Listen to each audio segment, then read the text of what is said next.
Chicago White Sox baseball in high definition is brought to you by Xfinity, your home for the most live sports. Tonight's game is available in Spanish on your SAP audio setting, provided by 97.5 FM ESPN Deportes, Chicago's first and only FM Spanish language sports radio station. Beautiful night for baseball. It's 71 degrees and there's not a cloud in the sky. So let's take a look at how Bob Melvin is going to line up his Athletics tonight. Chris leading off, and Johnny Gomes, who we didn't see yesterday. Then Reddick, Cespedes, Carter, Inge, Norris, Rosales, and Weeks rounded out.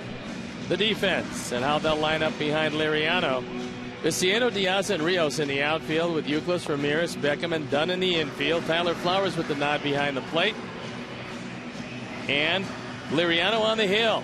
Francisco, 2 no decisions as a Sox pitcher, 3-10 overall. The ERA coming down. It's almost an even 5. This is the 20th start of the year, and he was chased from the last one by taking a one-hopper off his knee. So we're ready to play baseball. I'm ready to turn it over to my play-by-play partner, Ken Harrelson.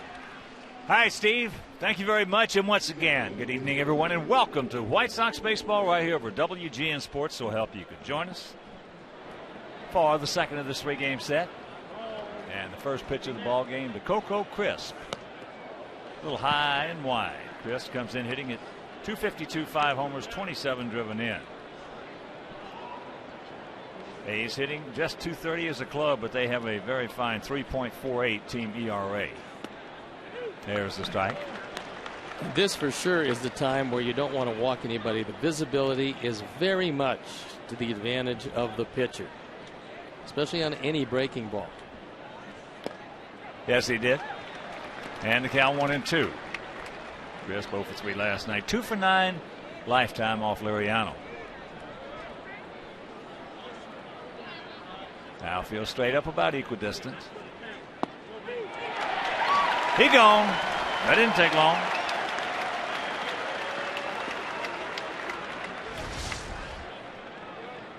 Xfinity pitch tracks will show you that one caught the bottom of the strike zone. And Crisp, one of their best base runners, won't have a chance this time. So here's the veteran Johnny Gomes hitting at 256, 12 homers, and 32 knocked in.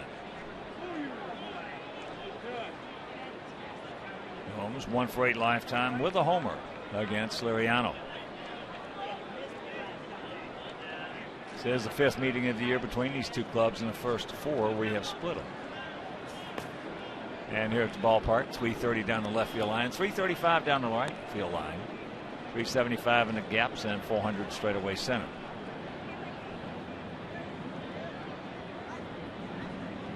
We're not a cloud in the sky. Just a beautiful, beautiful evening here in the city. Beautiful. Let's take a look at who's umping tonight. Bob Davidson behind the plate, Tim Welke at first, Todd Tishner at second, and Tony Randazzo is at third.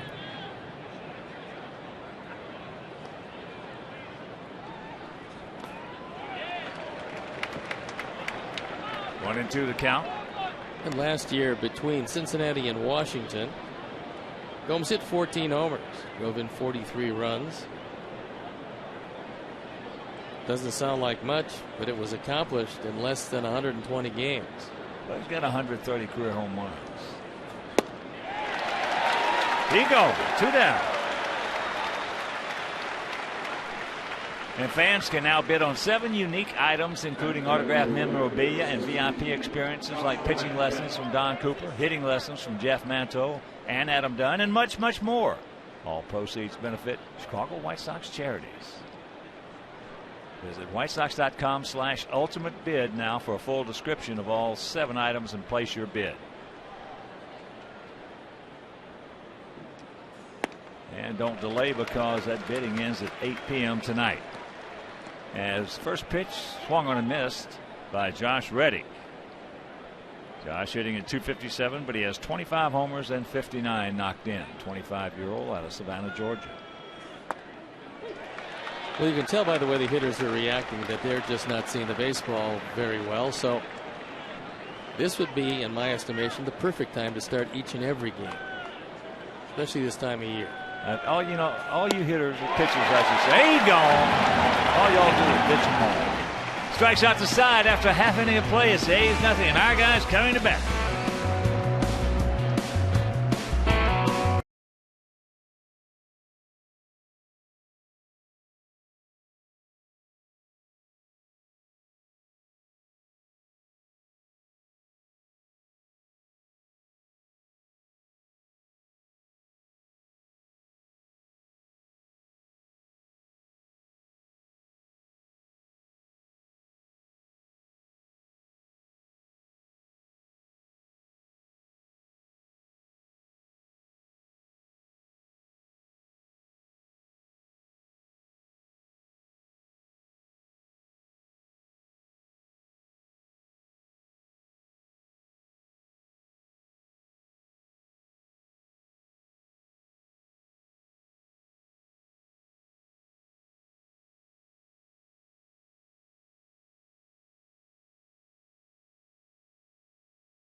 Rios, AJ's the DH tonight, with Ramirez, Viciedo, Flowers, and Beckham rounding it out. The defense and how they'll line up behind Blackley. Cespedes, Crisp, and Reddick in the outfield. Inge, Rosales, Weeks, and Carter at first. Eric Norris behind the plate, and Travis Blackley on the hill. 4-3 the ERA, very respectable, 3-3. Out for his 11th start. This guy has been around a long time. He's 29 years old. Actually pitched in Korea last year after a couple of shots in the major leagues with a couple of different teams, Seattle and San Francisco. But now he's back and throwing the ball probably better than he ever has. And before we show you our picks to click, you at home, select yours. As Diaz hitting at 291, 6 homers, 43 driven in. Looks at first pitch from the 29-year-old right-hander. And check that left-hander, 6'3", 200 pounds, out of Melbourne, Australia.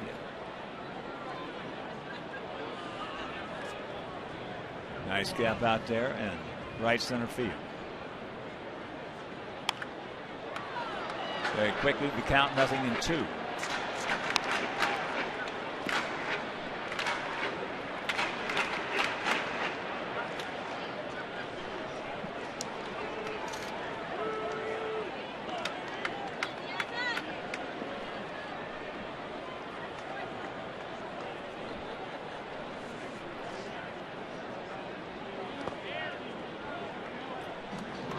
None of our guys have ever faced Blackley.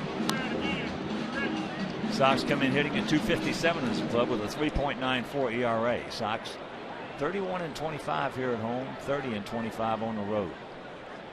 And that's where we'll be going after tomorrow's game. Toronto for 4 and Kansas City for 3.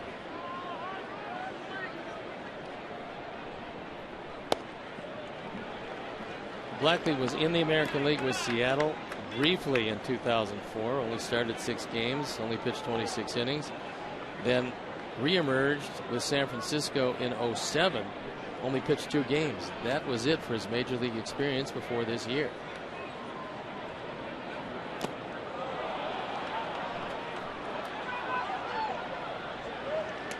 And that's out number 1.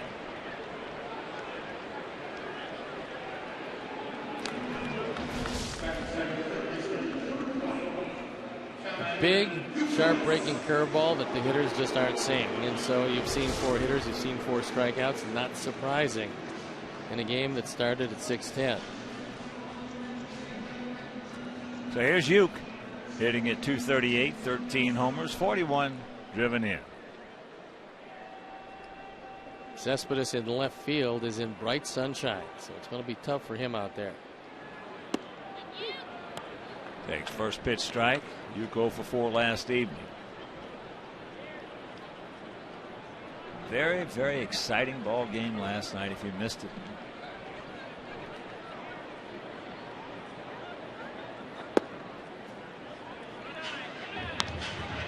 One and one to count.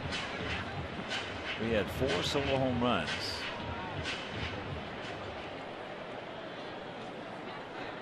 And with the Sox here at home, 346. Pretty stout numbers for you.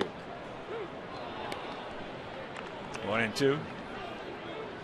Facing a left-hander who's got a good curveball. They're showing he can get a straight change over the plate.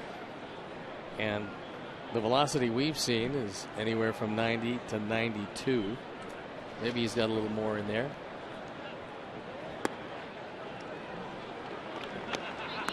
Good eye, good take.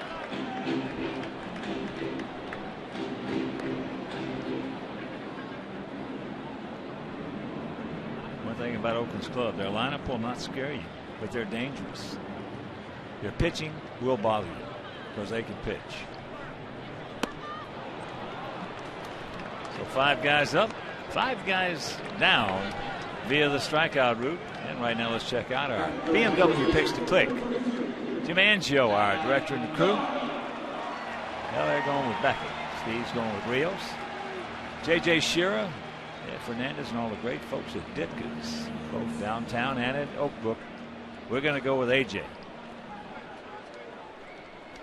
And the 2013 3 Series with X-Drive is here. Visit your local Chicagoland and Northwest Indiana BMW Center today to test drive one. Here's Adam. Trying to think if I've ever seen the first 6 guys go down. You might have been those 5 or 6 o'clock starts in Anaheim when Nolan Ryan was going to the hill. Well, I know the first 3 of ours went down. I don't know about theirs. He did go, says Davidson. And the count 1 and 1.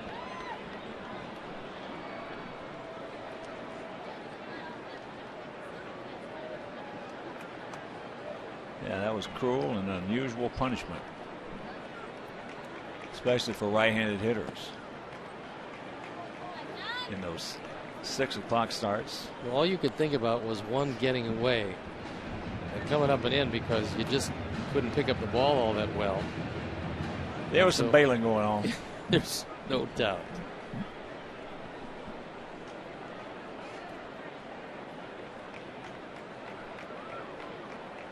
The 2-1 pitch.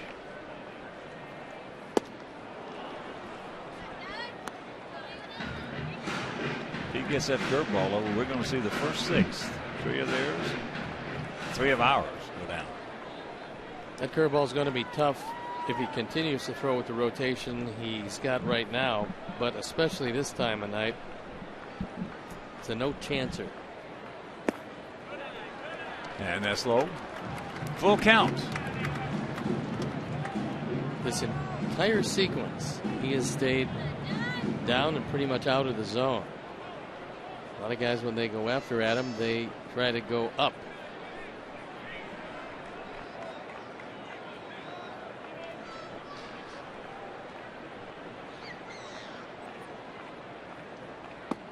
Curveball, and he walks in.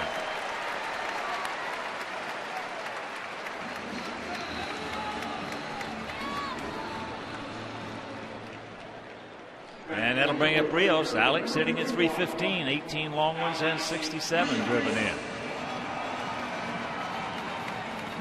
Bob Melvin, the skipper of the Athletics, was just sitting there shaking his head, knowing that if he got any of those breaking balls over the plate, he would have had them. He didn't, and he's on first. And that ball hit high into right field, Reddick. And that'll retire the side after 1-0 score.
WGN, and this is one of the items. Well, not the bar itself, but it's called the Watch Party. For you and 20 of your friends, you get a behind-the-scenes tour of the park, get to go in the home clubhouse, and then you get to come up here to the Gold Coast Tickets Club, all 20 of you, and eat and drink for free. Not too bad, right?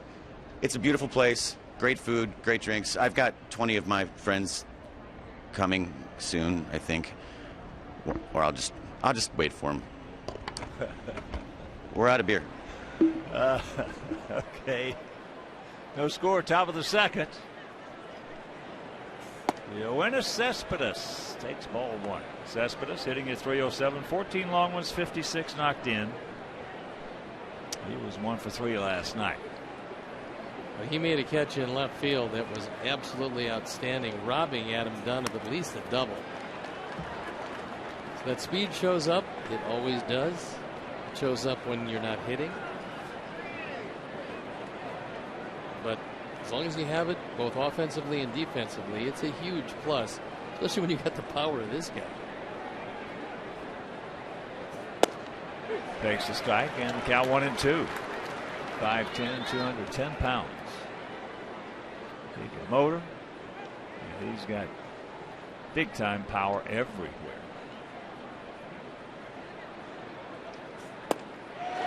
He gone. 4 in a row. For Liriano. Francisco has terrific stuff.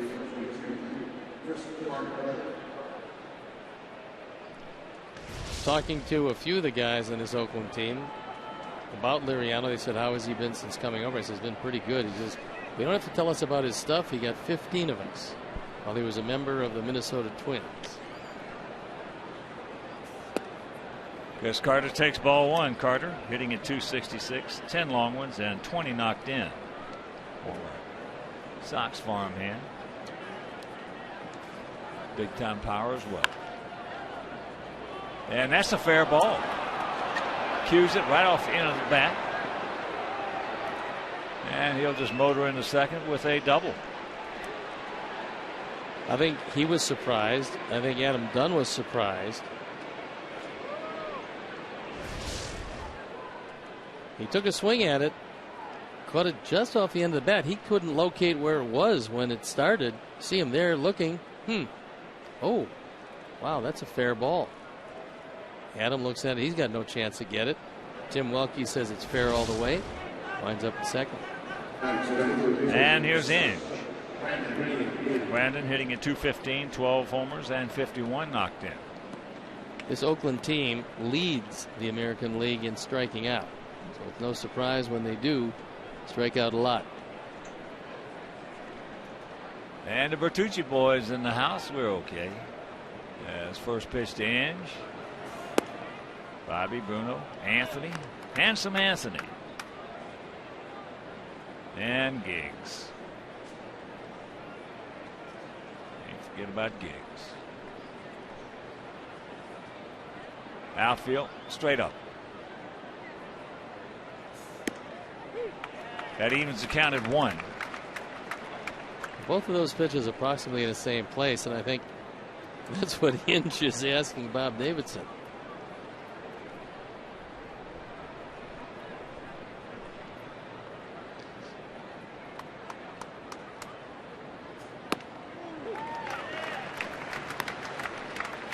That one split the middle of the plate, and Francisco's using the cutter pretty well tonight to this point. You can't see the span. No.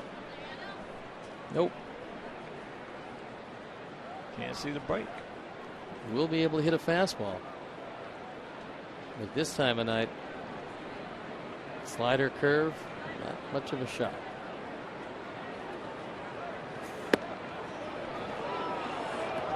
Two and two the count. That fastball at 96.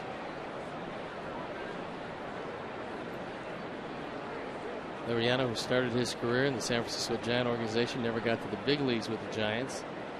Did with the Twins, however. Through the wickets. So now Carter in the third. And a full count to Brendan Inge with one down. It's going to go as a wild pitch, but I think Tyler would be the first to tell you that he probably should have stopped that one.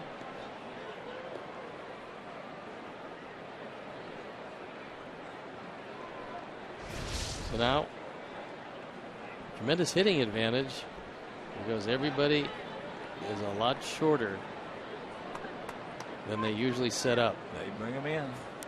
And he punches him out. He gone. 2 down. 5 strikeouts now for Liriano. And you can place your bid now to host a road watch party in the Gold Coast Tickets Club here at US Cellular Field. You and 19 of your friends can watch a road game. Take a photo on the field and then get a behind-the-scenes tour of the ballpark. Dates include August 29th or September 20th. Opening bid is $500. So visit whitesox.com/ultimate bid now for a full description of all 7 items and place your bid. Bidding ends at 8 p.m. tonight, so don't delay. Derek Norris, the catcher, hitting at .206, 4 homers and 16 driven in. He's pretty strong. He came over from Washington. Came over in the Gio Gonzalez deal. Then Washington also came to Oakland to get Kurt Suzuki. And Teddy Brunson's in the house. He What is more indeed. can you ask for? He's actually going to give a live presentation for our item. He is. Yes, he is. He's awesome. Well, I hope he gets us over the $8 they paid last year. Norris takes ball 3, 3-0 the count.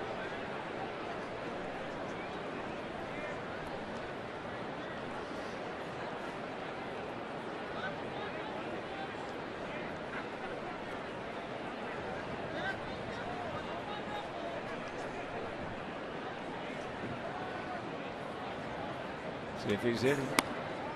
Taking all the way, and that's ball 4.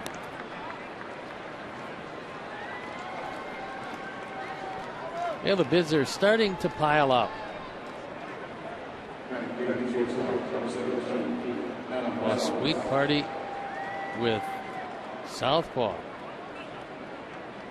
And at Camelback Ranch spring training, just it's a beautiful time of year. It's a great facility. You get a chance to probably get closer to the players than you'll ever get while they're in uniform, and watching them go through everything, both the minor leagues and the major leagues. That's just a wonderful trip. That's a great, great package to bid on. First pitch strike to Rosales. Adam hitting at 184. He's 7 for 38. And he has faced Liriano twice. He has 1 hit.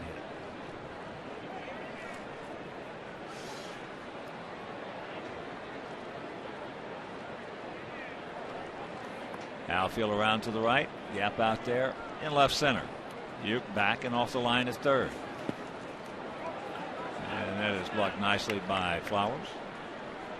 You get your hands full with Liriano because his stuff is very good, yet he throws, like a lot of good breaking ball pitches, throws a lot of pitches in the dirt.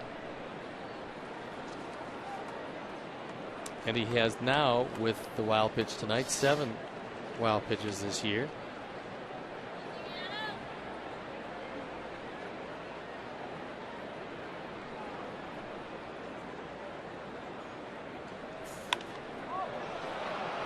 On the fist. Souvenir over our dugout.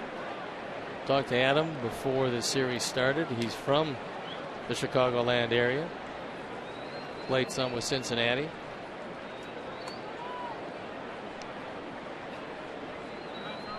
Very versatile player. Can play a lot of different positions.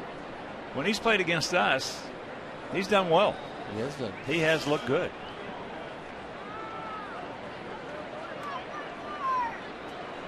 Go on that good slider, that disappearing slider. Right here. You let Tyler block it.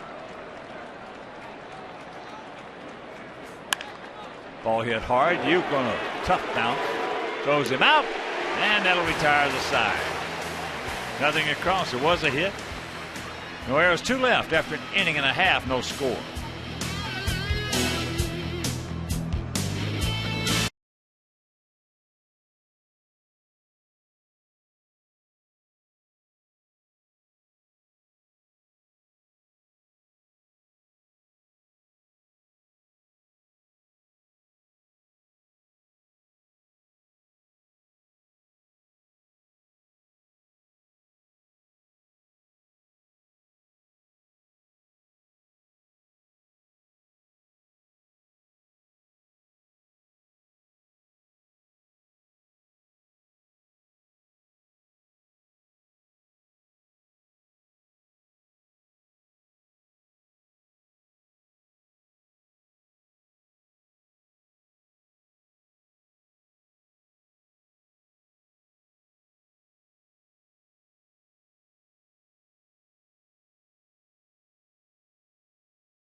How are you? Good to see you, buddy. Good to be here, boys. Very, very nice to be here. Of course, you know, the White Sox charity, we love doing this. Now, last year, the package with you guys having, what was it, dinner in the Scout Lounge and then a tour and get to be, they raised $5,000. Right now, we're at $1,200. These people got to step it up a little bit. Yeah, I would think so. You know? I mean, honestly, you know, put your babysitter money in your left pocket and put your charity money in your right and pull that out of your right. You know what I mean? Well, the He's dinner got is more BS than we do. Oh, come on, man. The dinner is well worth it, first of all. The food is terrific. There's no doubt about it. And the thing I like the most, you get as much as you want to eat. That's terrific. That's what I love the most. You guys know me. I mean, I'm all about Chicago's best places to eat. So if you know what? I did have some food in the Scout Lounge, and it really is good. Yeah, it's really good food. Levy Brothers does a wonderful job. Yeah, they do. They really do. They do. And you know what? Speaking of wonderful jobs, this whole online auction is just great. You know, I mean, WhiteSox.com/ultimate bid, and you know, it's open till 8 o'clock. So you know, people have plenty of time, and all the money goes towards such a great cause, and so many great causes. You know, and you guys for volunteering your time to do this thing. I know you don't think twice about it at all. Neither do the players, and neither do I, or anybody else, because it just all goes towards a great cause. Well, it's amazing how much money White Sox Charities has given out over the years. You know, Christina Rowley has just done an absolute fantastic job in running that charity. Yeah. And, of course, they just gave not too long ago $1 million to build a field for the kids. Right. $500,000 they've raised in the past 3 years. Yeah. So that's great. 21 to count to A.J. A.J. hitting at .295, 22 homers, 64 knocked in. How have you guys been without me? Have you missed me over the past couple of months? You been able to make it okay? Not much. Okay, thanks. Okay. It's been tough, to be honest with you. Thank you. Thank you. Staying in first place takes the sting out of it. It does. I know. Here's the 1-1. And look at that. Is that sweet or what? Drops down on the breaking ball. That's just going with the ball. That's it. You're on it. That's all good.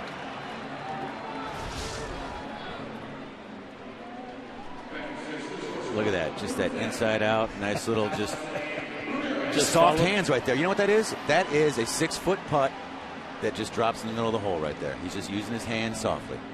I know you can relate to the golf talk. Not to making a 6-footer, I can't. The one thing I learned a long time ago is, I was lucky. I learned how to choke long, not short. Right. Good call. So here is Alexei hitting at .264, 5 homers and 51 driven in. That's one of the first things Lee Trevino told me when I retired from baseball and went out there. He says, Hawk, let me tell you, the first thing you got to learn out here is how to choke long. Yes, because then the pressure's off. That's what he said. Right, exactly. That's exactly what he said. Right. Well, Lee and I go way back, actually. That's inside. 1-1 to count.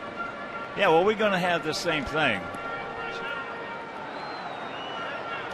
with 4 fans who will enjoy dinner in the Scout Lounge, as Teddy just told you about with Steve and myself, followed by a behind-the-scenes tour of the WGN TV truck. Now that's going to be absolute. Ooh, there's a shot. There we go.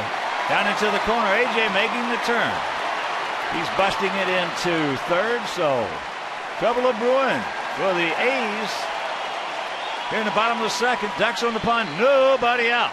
Visibility getting better because right now almost the entire field immersed in the shadows. And plus, when you throw a high changeup, as Blackley did, it's not that difficult to hit any time of night. So here's Tank. Tank at .246, 17 homers and 52 driven in. You know, the good thing about this, guys, is as this inning just gets extended, it gives people more time to go online and bid for your package, you know? Sure it does. Yeah. A couple runs, make people generous. Well, also, what you don't know, what's not included in there, is there's different theme nights as far as the Scout Lounge is concerned. And Hawk and I actually had a couple of dinners within a couple of weeks down there with some fans, and there was completely different food each time we went down there. And it was, the theme was it was terrific. I mean, you get a whole new set just every night, every couple of nights. Because Great. you go to most press lounges, for example, and it's the same fare every single day. But then you go down to the Scout Lounge, and they do it right. They really do it right. And they pour a good drink, too, which is nice. We can't. We're working. Yeah. Well, I drink on camera. Not get paid to. Makes the show go quicker. It does. It may not be as good, but it's more fun. Big pitch right here, the 1-1 to Viciedo. Made a good pitch on him, ate him up inside, and the count 1-2. Well, besides all that, though, the visitor will have also a chance to come up to the booth, the opportunity also to announce play ball prior to the game and more. But the date must be mutually agreed upon in 2012. Opening bid is $800. He says it's up to $1,200. But the thing is that you're really going, whoever gets this is really going to enjoy it. Besides that, to watch that WGN TV truck inside. It's really quite an operation. It's amazing. Yeah, it is. It's amazing. I mean, people don't realize what really goes into producing a baseball game with multiple cameras. Take a look at the screen. Yeah. Take a look at the screens that Jim Angio there in the middle. Is that Jimmy? Hi, yeah, Jimmy. Right in the middle. Oh, Jimmy. He's our Hall of Fame director. Yep. John Walgren. John Walgren. But I'll tell you what, he's got is about that Christine over there? 40-something monitors there. Yeah. That's Danielle. Danielle, yes. Yeah, it's pretty amazing to go in there. If you've never been in a television truck, it's worth the price of admission for sure. Full count to Tank. So we are currently at $1,200 still for the bid with you two, and I personally believe you're worth more than that. I mean, at least 12 1/4. Right. I mean, that's going to fly up there as it will. We get a little later in the evening. Right. Right. People realize how hungry they are. They're hungry, and chance to eat with you. And the payoff pitch. There's a ground ball. He just looks to home, goes to first. AJ scores. RBI for Viciedo, and the Sox lead at 1-0. Well, contact play, as far as AJ was concerned, as soon as that ball went to shortstop, he was coming home. I thought for an instant Rosales was going to come home and try to cut him down. I think he thought twice about it. If he misses him at the plate for whatever reason, he opens up the door to a big inning. This way he realizes if his pitcher can get out of it with just one run, you're in decent shape. AJ scores the first run of the ball game. And here's Tyler. Well, Teddy, how's your show going? This is a fun show to watch. It's going really well, Hawk. We're producing, I think, show number 82 already, which is hard to believe. But yeah, we've got a great fan base, and they help us find all the greatest spots in Chicago and in the suburbs, and just having a blast. I mean, this Sunday, tomorrow, we've got a meal deal show. This brand new show, and I'm having fun. I love it. It's the best job I've ever had. Well, as I say, it's a fun show to watch. I know every time I get a chance in that time frame, I pick it up. There's the strike to Tyler. Have you done anything with the Greek Islands yet? We have not had them on the show, but I do love that place. We just actually. That's the best in the country. It's really good. It's the best. Okay. In the country. Hawk says it's the best in the country, and I believe it. I married a Greek, and she makes me every time we go to a city, I have to go check out the Greek restaurants. Greek Islands here is the best in the country. You'll never go to the Parthenon even, or maybe like Opa up in Vernon Hills. Those are good places too. Well, I'm sure. Yes, there's a base hit. Here comes Alexei. He's going to score. Tyler makes a turn. Ready can throw. He's in there, and it's 2-0. Good guy. Yes. Don't you go anywhere, Ted Brunson. I know. You're not going to let me leave this booth, are you? No. That's a good seat. RBI number 4 for Tyler Flowers as he goes the other way with a fastball, inside out swing. That fastball was right down the middle, and this ball is hit hard. Shoots it right by Carter. And even though Reddick is a very good outfielder with a very good arm, he had the slide come up with it. No way he was going to get Flowers at second base. Tyler runs well. That big man can move it. And don't stop now, boys, as here's Beckham. And that gets away. That'll be a wild pitch. Flowers in the third. Thank you very much, Mr. Blacker. It's a nice little gift, wasn't it? Mm-hmm. So last year, guys, I believe this event for the online auction raised over $32,000 total just in one evening for just a few hours. I really feel that we should be able to top that. People need to start getting on this right now, They will. Okay. They will. I'm impatient. I can't help it. Yeah, you're type A. I am. Well, look, Yeah. we have an hour and 15 minutes left. I'm like the Kramer of Chicago.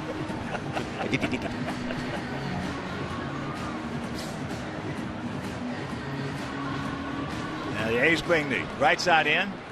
Rosales halfway at short. And Beckham with a 1-0 count. Gordon's been swinging that bat a lot better than the numbers indicate. But that one has popped up, and that will not get the job done, and we'll say bobble it. 2 down. I tried the Noonan thing, but it didn't work. And that'll bring up Diaza. He struck out. If you're just tuning in, the first 5 guys in this game, as Steve told you about right off the bat, visibility, the lighting was not too conducive to hitting. First, they struck out the side. Liriano did in the first. And then Blackley struck out Diaza and Euclid. So that's 5 in a row that went down because of that bad lighting. It was really bright out there in the outfield. You can't see the spin. I'd say that's a bad feeling going to the plate when you can't see the spin. You got to look fastball. Steve, you're just sitting there grinning, thinking about how great it is as a pitcher. With the Oh, to me, I would start the game that These time. pitchers, Ted Williams said it. And it's the truth. Okay. They're the dumbest animals God ever put Oh, on the face my of the goodness. earth. Yeah, but not dumb enough to know when you want to start a game. Steve would start every game. Either that or 5 o'clock. I would start it either then, which is good, but what's better is a light malfunction, start the game at 9. Yes. Where you only have a bank or so of lights. That works. That's it. Yeah. But how much do you have to pay off the guy who works at the park to do that every game? That would be difficult, but you could win a lot of games. Did Ted Williams really call them the dumbest animals? Ever. Yes, he did. You know who would never say that? Yes. He would never say that. Yes, too busy fishing and playing golf. His son, grandson, I should say. I just looks to the Warrior to send you a clipping. Mike Yastrzemski, Carl's grandson, is an absolute stalwart there at Vanderbilt. Really? Yeah. It was a nice thing to see. As there's a ground ball. Weeks up with it. But some damage is done as we come up with a 2 spot. And we'll go to the third, leading 2-0.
I stepped right up to the plate, so to speak, and I'm really looking forward to it.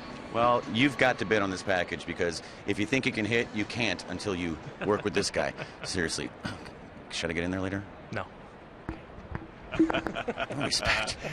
And Ted Brunson, we want to thank you, buddy, for coming out here and helping Chicago White Sox charity raise a lot of money. It's my pleasure, guys. Thank you so much. And get online, people, right now and make those bids, and you can have dinner with Hawk and Stoney, and you can do all kinds of stuff. So everything goes towards a great cause. Thank you so much. Ted Brunson, what's that show? Thanks, I'll tell you, it is a fun one to watch. Let you know all about the good restaurants around this great city, and there's plenty of those. As Jamal Weeks with a 1-0 count.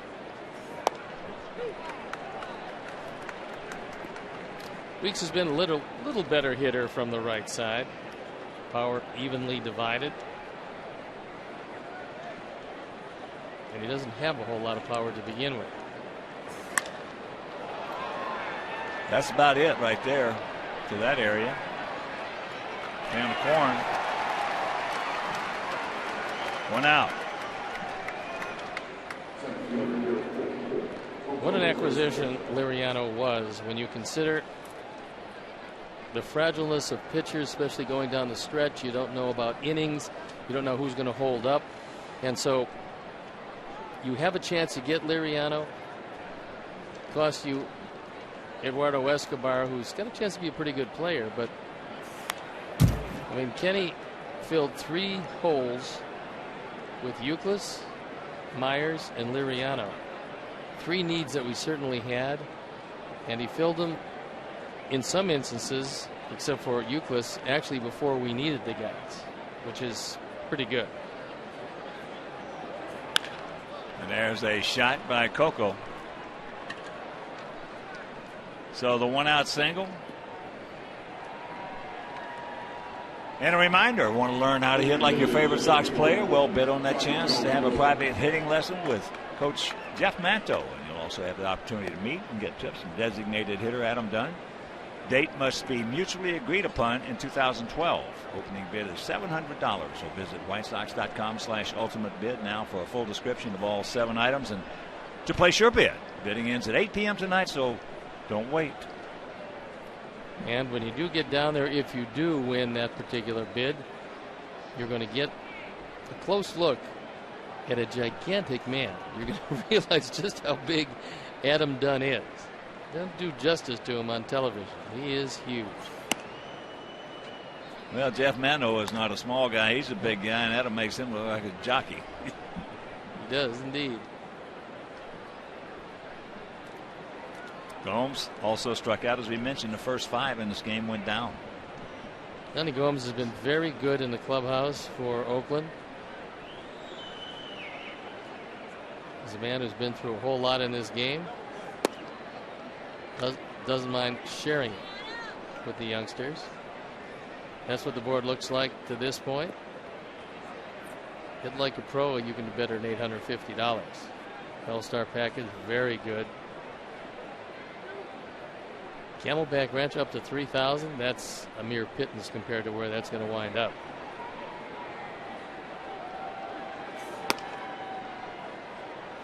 That one outside, and it counts 3-0.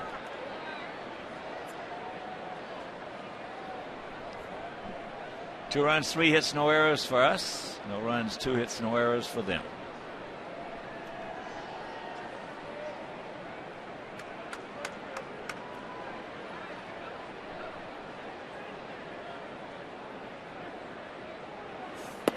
There's a strike.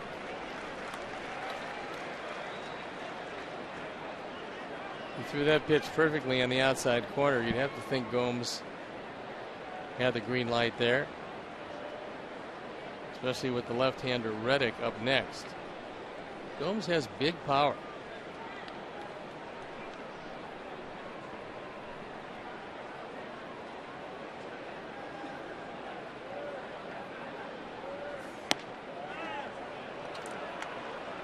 So 2 on.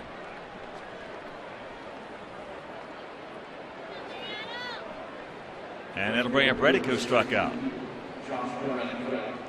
And somebody better hang out around second with 1 out, because Coco will steal it. He's 25 for 28, and he stole third last night. That led to a run.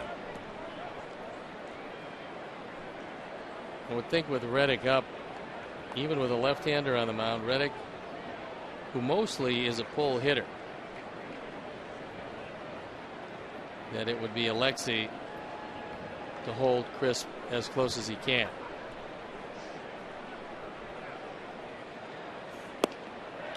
Breaking ball.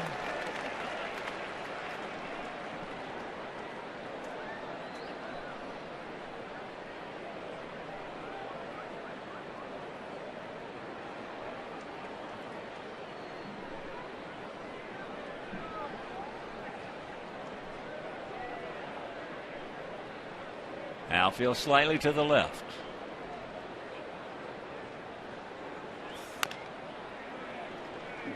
That one at 93 inside, fouls it away, and the count 0-2.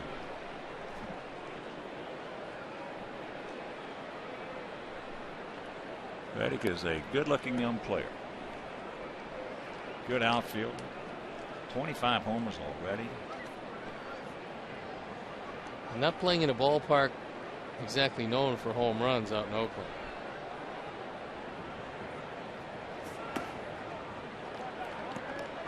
Flowers.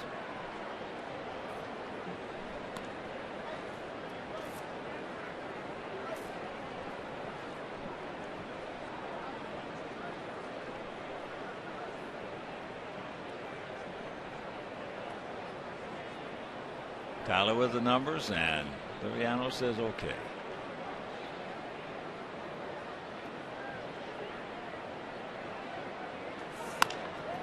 That's a fair ball. Going to go to second, make a good throw. He does. So they get Gomes at second, 2 down. Tell you, the more you see Adam Dunn play, the more you realize what a good athlete he is. We had to throw this ball to the outfield side of the bag because he didn't have that much of an angle on Gomes, but he made a good solid throw. That former quarterback came out in him, and he and Paulie both know exactly where to throw it. Adam's done just a great job at first base, and he'll be there for a while now with the uncertainty of Paulie. You know it's going to be 7 days at the very least.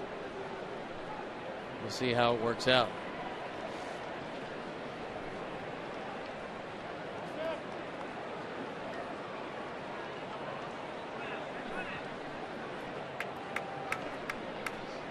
Who was the best Cuban hitter you saw come into the league? There's no question about it. Tony Oliva.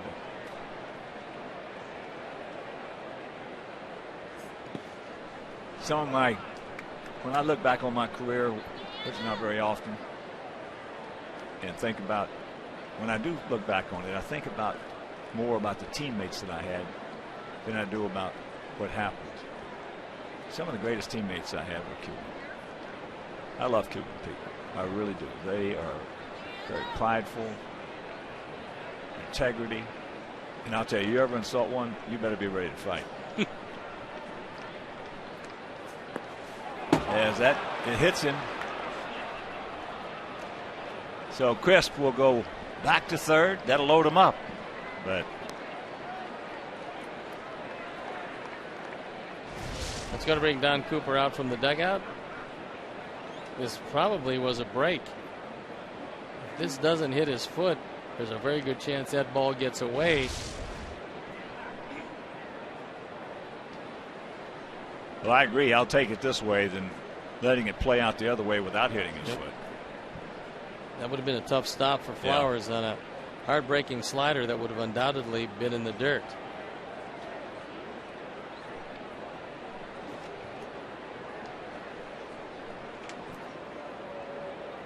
Familiar face back in a White Sox uniform. Dwayne Wise called up.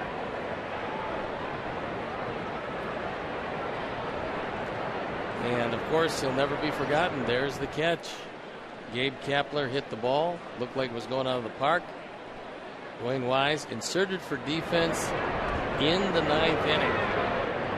Made that catch. It was around for a while. The ball bounced around for a while and preserved the perfect game. So sacks packed with Athletics. 2 down. And here's Carter, who's hit one right off the end of the bat, squibbed it down the first baseline, went over the bag, and he got a double out. Takes ball 1. Very, very strong. Chili Davis, their hitting coach, said he's got very quick hands inside. And there's a base hit, and that's going to tie the ball game.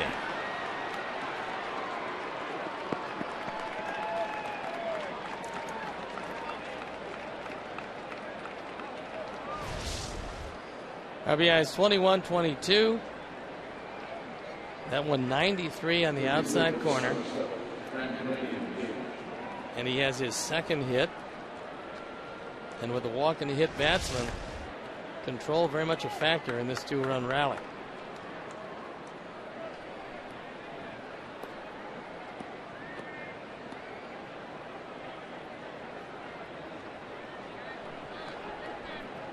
Here's Inge. He struck out his first trip.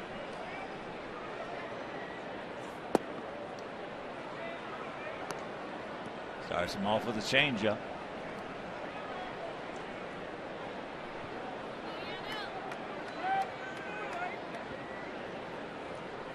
Totals on the board identical at 2-3-0.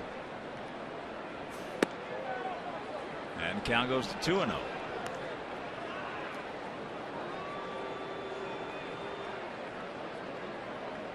Inge in his career has been a good grip hitter. 2-0-3-1. A lot of pitches so far for Liriano, about to deliver his 52nd.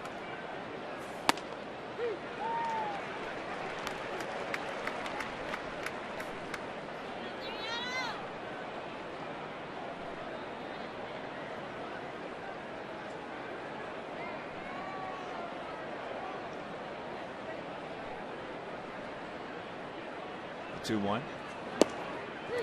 Evens the count up.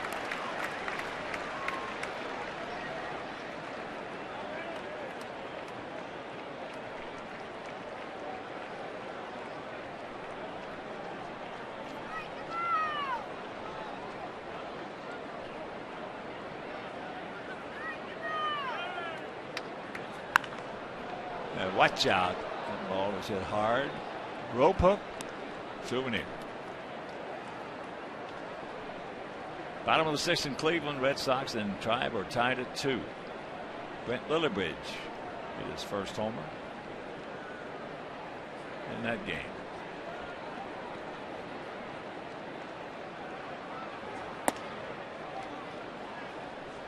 Full count.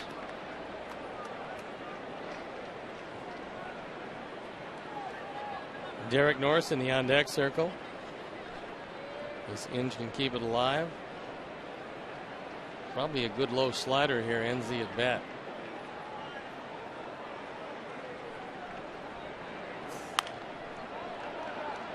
Out of play, upper tank. Threw him a fastball at 95. Inge was able to stay alive.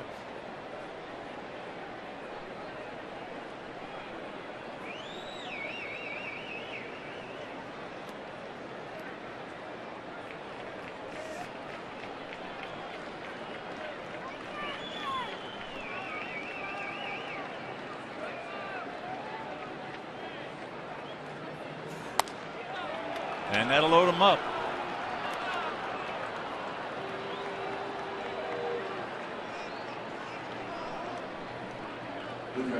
Second walk of the inning, third of the game issued by Liriano. And here comes the guy who walked last inning. Derek Norris.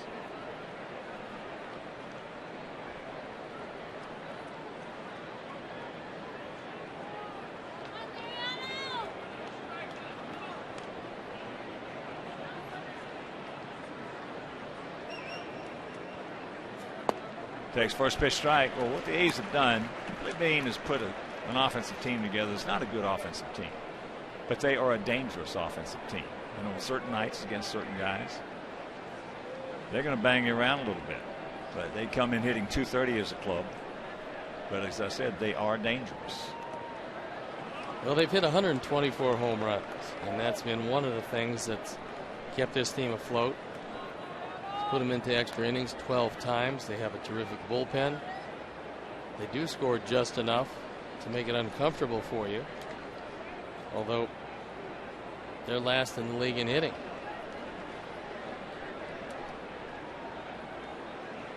Just in talking to some Oakland people, and yeah, right there, Bobby Melvin has been pretty good pitch. Didn't get it. It was inside.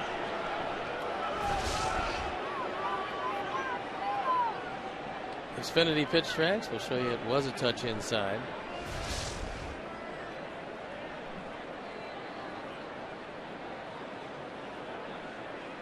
Small sampling of hitting with the bases loaded for Norris. It has not been successful yet.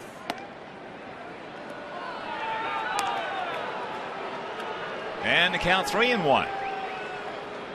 Liriano. Control. He's got 61 pitches, and 30 of them have been delivered this inning.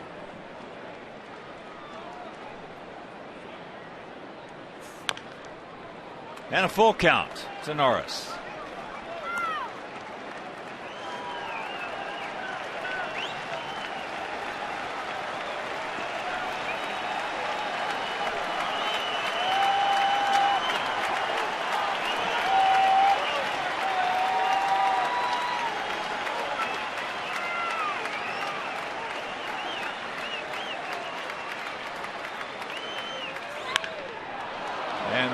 A fair ball down the line, just fair, and that's going to keep them from scoring another run, but they score 2 and they lead it 4-2. So the count got him. The more pitches you see, the more dangerous you become. And Norris has hit a couple of shots down that left field line in this series.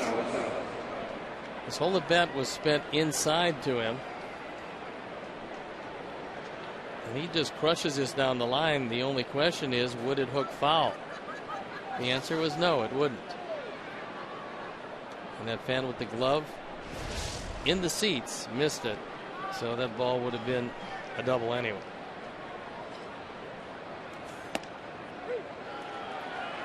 Rosales takes strike 1. He had a hard shot down to Euclid to end last inning. And this is a big out right here. These 2 runs across the plate makes it a little more binding.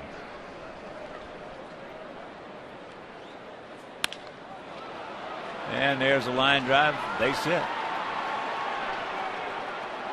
So it's 5-2.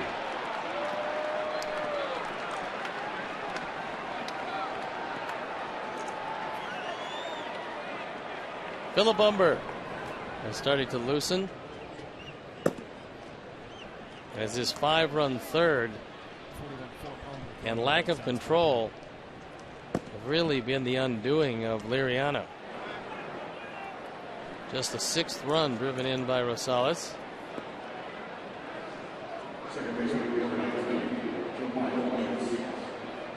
Well, the at bat to Norris was just a good example. Even though he didn't walk him, he went full 3-2, came with a fastball. And as I said, they got some dangerous guys, and when you get them in that situation, they're going to light you up.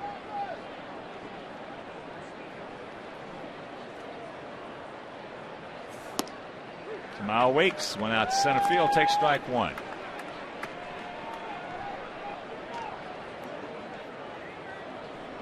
We let Teddy Brunson go, and look what happens. Everything just falls apart. I know things were going pretty well while he was here, but he escaped.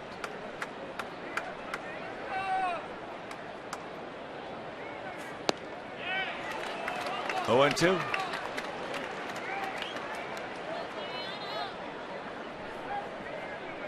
Now hit .303 last year. Weeks is having a miserable year this year. So the league made an adjustment to him. He has yet to make that adjustment back. Well, he started off this inning with that fly ball to center field. All is coming with 1 out. A single by Crisp. The walk to Gomes. Fielder's choice by Reddick. Cespedes hit by a pitch. 2-run single by Carter. The walk to Inge. 3-2 fastball right there to Norris for the 2-run double. Rosales with an RBI single. 5-5-0 for them. 2-3-0 for us, but we got plenty of time.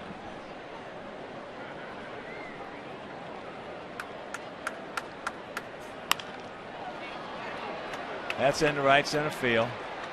Both of them calling now. Rios gives way to Diaza, but a big cooking number goes on that board because of the wildness of Francisco Liriano.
sweet. Yeah, that's my jersey, isn't it?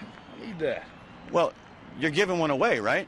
I thought you were giving it away to me. We are giving it away, but I didn't know to you right then and there. I thought you were trying to steal it out of the clubhouse. Jake, I would never take your jersey without asking at least someone. So the deal is, this is the All-Star package here. You can have this back. You can give it to someone who actually deserves it. But jerseys from you, from Paulie, from Adam, autographed baseballs, caps, including a Ron Ventura cap, all going towards the White Sox charities. It's got to feel pretty good to give something away that really means something. You know, we're excited. Anytime we can raise money for charity, and we've done a lot of work through the White Sox charities over the years, and we appreciate all the support. Stuff like this is life-changing for people all around the world, all around in our community here in Chicago and all throughout the United States of America. So such a blessing to be a part in a very small way, but at the same time it can't happen without people being generous with their gifts as well. It's not a small way, man. This thing makes a lot of money because of things that you and the entire White Sox team does. So thanks, man. I appreciate it a lot. See ya.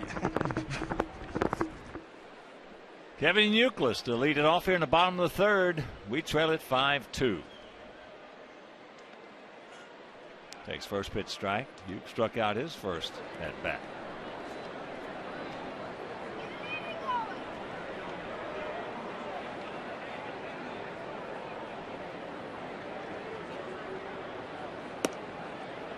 And we'll send out a big White Sox hello and with love, Tyrene Kushner, mother of Art Kushner, 90 years old, out in Akron, and she's just a huge Sox fan looking in tonight. So that's with a lot of love, Irene. Checks it up.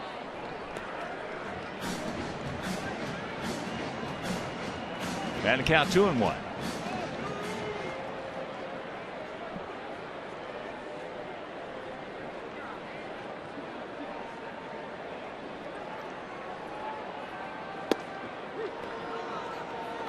That evens it. Down on deck, Rios in the hole.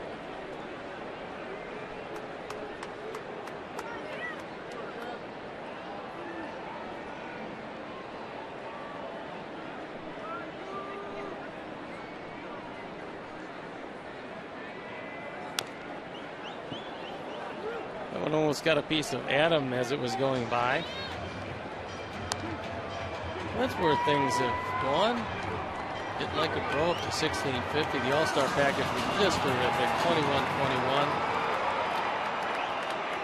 And we have made it all the way up to 2,500.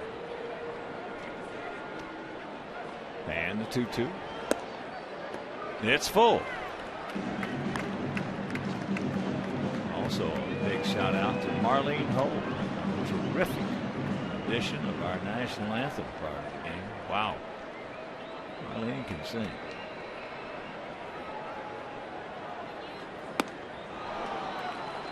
That's one out.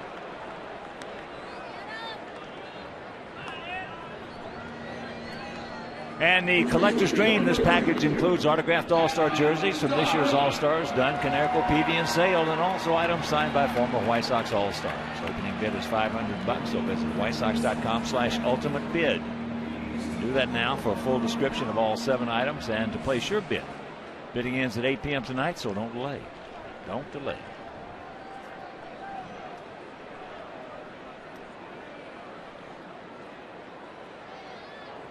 Adam drew a walk. Did not check it up.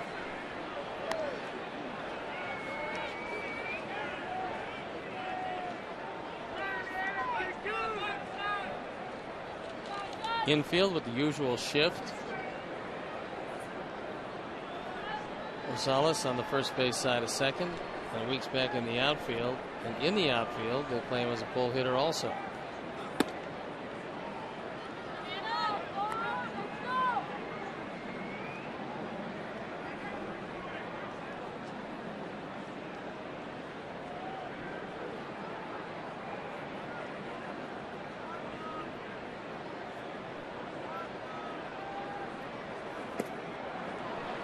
And the count 1-2.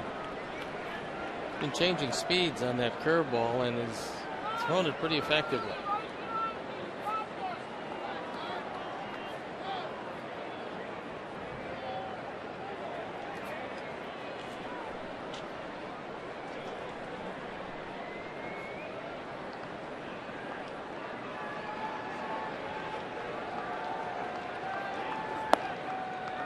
Not bite after that one.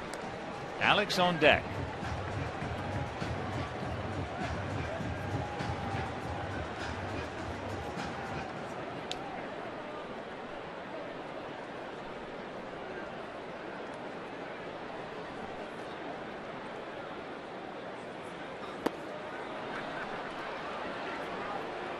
As that's 2 down.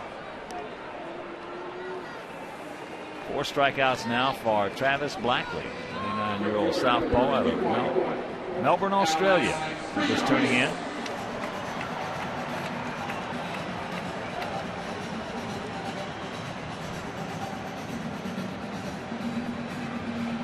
And here's Rios. Alex went out to his counterpart, Josh Reddick.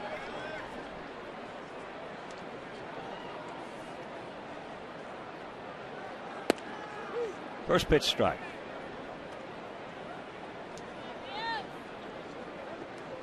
Come on, Alex, get on for AJ. Well, they're playing Rios a couple of steps to right center field, which is kind of unusual. Right off the end of the bat. 1, 2, 3 inning. That didn't take long, and we're into the 4th.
Auction item.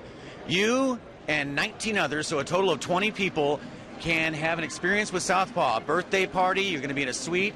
You cannot eat that. What are you doing? Seriously. And you also get 30 minutes alone with Southpaw to have a discussion. Really enjoying our conversation. It's going to be fun, though, right? Want to sing Happy Birthday? Happy birthday.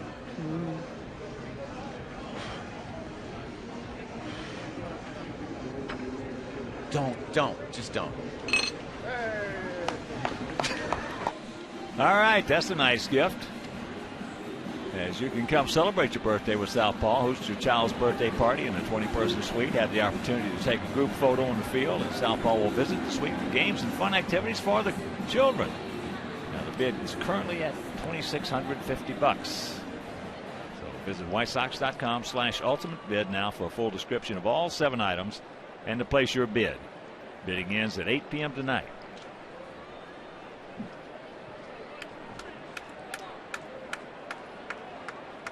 Coco Crisp to lead it off. He started off that 5-run third with a line shot single into left field.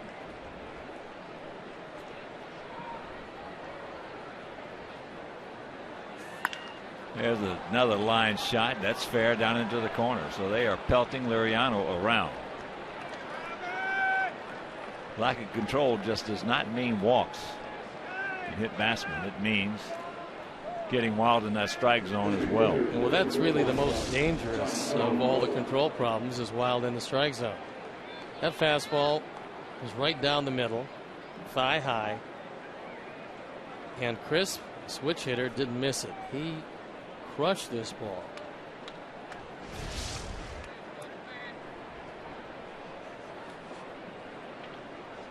And here's Gomes, a strikeout and a walk last inning.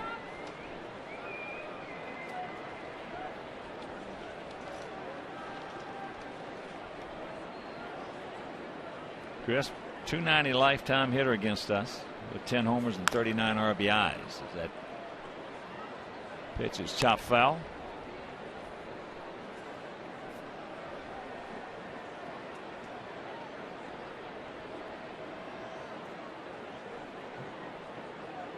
Beckham is charged with keeping Chris close at second base.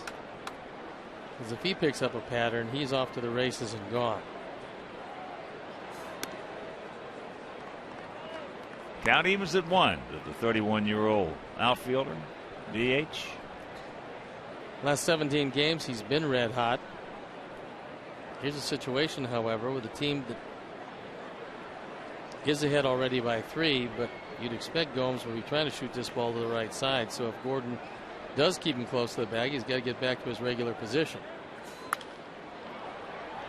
Trying to take that one to the right side, and the count 1-2. I also want to send a big shout out to Dr. Jim Yee and his lovely wife Jenny. Dr. Yee and his company, Alpha. Boy, I'll tell you what, they make some beautiful drivers, don't they? Oh, they do, and they indeed. Is that Jen Yee? Beautiful. That one, boy, I love it, and I've had a few in my day. I love it. High. Tank. And that is out number 1.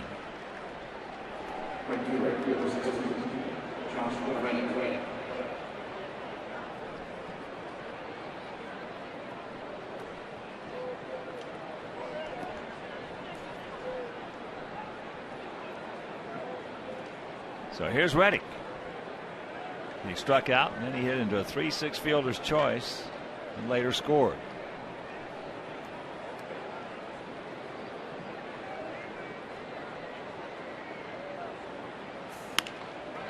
And there's a duck snort that's going to score a run. So it's 6-2. RBI number 60 for Josh Reddick. Well, this turned out to be a tremendous deal, getting him from the Red Sox. So Robin has seen enough to this point. A disappointing start for Liriano. Control wasn't there. When it was, he was throwing 2 good strikes. So he's going to leave this game, and we'll step out as Phil Lumber comes running in. We'll be back after these messages.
ERA just over 6, on for the 18th time, twice out of the bullpen.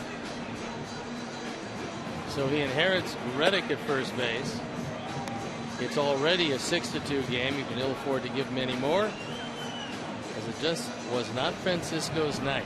Well, the perplexing thing about it, if you're just joining us and did not see the first couple innings, is the first The first 6 guys he faced, he struck out 5 of them. And I'm saying to myself, uh-oh, because he got 15 of these A's back on July 13th. And then all of a sudden we get to the 3rd inning and all the control just disappears. Yeah. Then he makes too many good strikes. At the end of the day, it's a short 3 1/3 inning outing.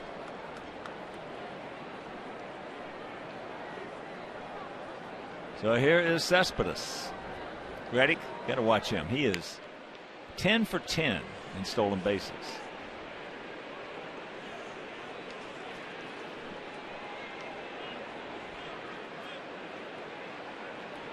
This entire Oakland team has run very effectively. 88 steals. They've been caught just 24 times.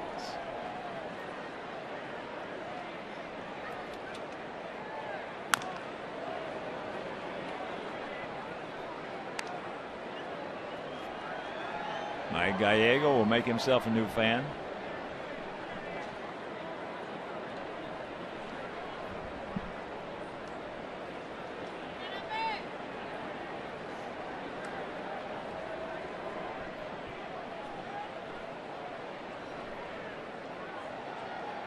Good lead.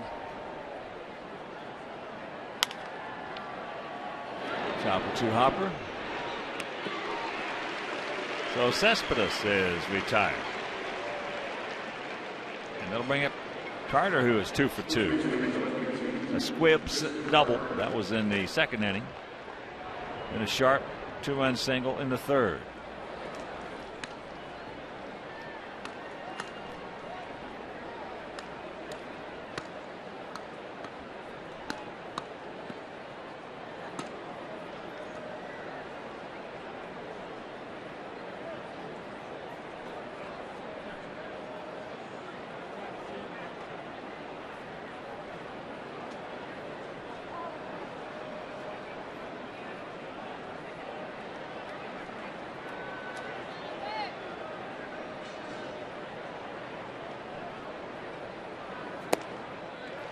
Nope.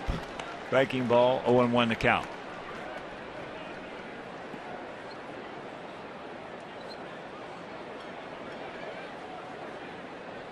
Phillip is going to have to find whatever he's been missing from that starting rotation. He's going to have to find it out of the bullpen.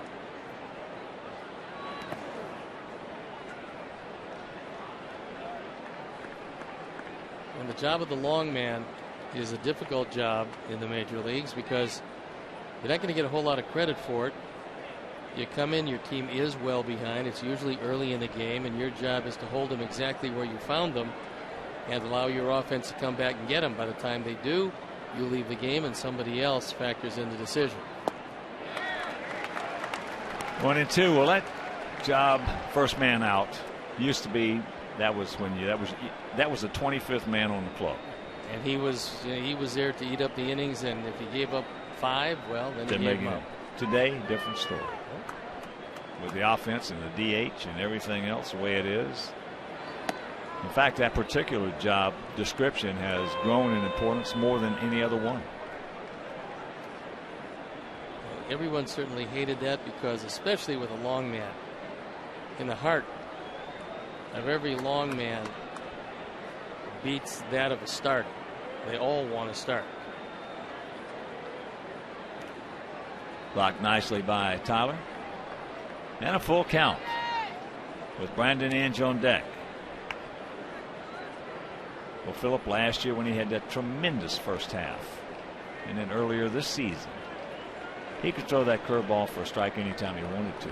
And that has gone by the board. That was his big thing, was getting ahead of each and every hitter and then using a curveball for a strike and then a curveball for a wipeout pitch that was out of the zone. And he did it almost to perfection. Well, he did it to perfection. There it was on 3-2. He gone. But they pick up one more. We'll go to the bottom of the 4th. It is now Oakland by 4.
Yeah. We've got more young kids to serve and try to help them get better. All right, so bid on this item, which is great. It's a 30-minute lesson with Coach Cooper here for 2 on the actual mound. You also get 4 premium seats, and you get a lesson in the bullpen, all kinds of stuff, right? Well, it'll be a great day, and I'm looking forward to it.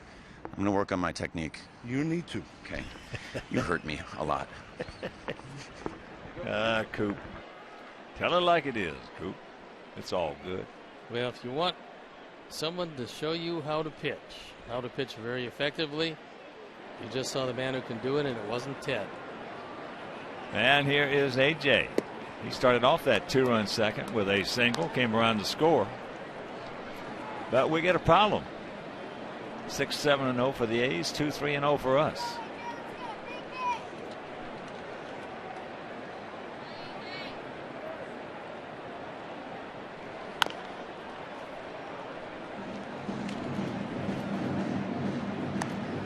And Coop, well, want to pitch the next perfect game on Tuesday, September 25th. You and a friend will have a private pitching lesson with Coop. You'll also throw a bullpen session with Juan Nieves. Then you'll receive an autographed Philip Humber perfect game print and throw 2 ceremonial first pitches at that evening's game. The bid is currently at $1,544. As that is a foul ball. So visit WhiteSox.com/ultimate bid now for a full description of all 7 items and to place your bid. Bidding ends at 8 p.m. tonight. You've got less than a half hour. We're knocking at the door at 25 minutes left. Get your bids in. Take advantage of some of these wonderful opportunities, things you'd never be able to take advantage of any other way. And it all goes to charity.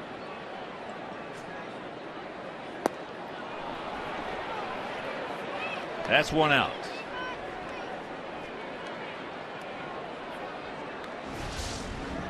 Had A.J. reaching. That was a hard breaking slider.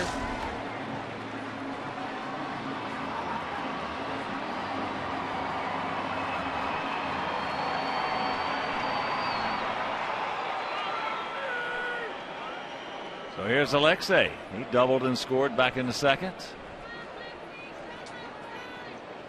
Double, a sharp double down in the left field corner. First ball, Henning. And quickly 2 gone. And there are the updated bids. The All-Star package up to $3,000 and justifiably so. We're up to only $2,900. You got to get that up a little bit. Southpaw 3101. I don't blame you. Surprised at that Camelback Ranch. Entertaining, and Camelback Ranch is stuck at 3,600. Wow. 24 minutes remaining. Here's Tank. He grounded out to short and picked up an RBI, his 53rd.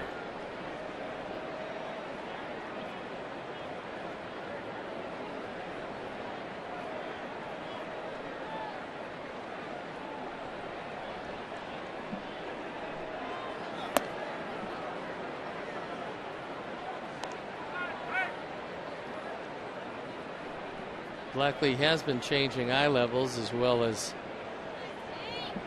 velocity. Got a curve, a cutter, or a slider, whatever you prefer, and a good changeup. Doesn't use the changeup very much, but he is changing eye levels on the fastball.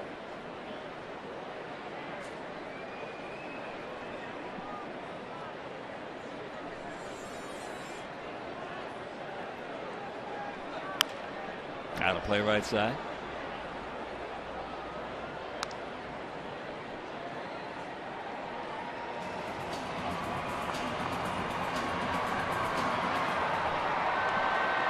Detroit leading Texas 1-0.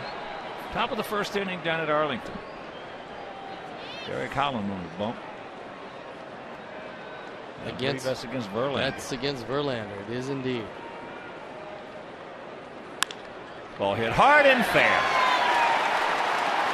Tank will make the turn. And there's the 2-out double, and it's up to Tyler to try to get something done. Tank picks up his 11th 2-bagger. Things starting to get a little better for Viciedo. That was a cutter. He tried to get more inside, and it was well inside the line. Tony Randazzo called it fair all the way, and it scared a little bird out there as it flew away.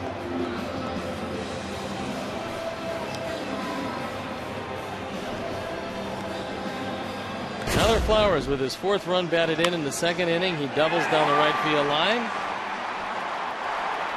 And that was part of the 2-run inning. See what's possible with AT&T Uverse TV and AT&T high-speed internet. Rethink possible.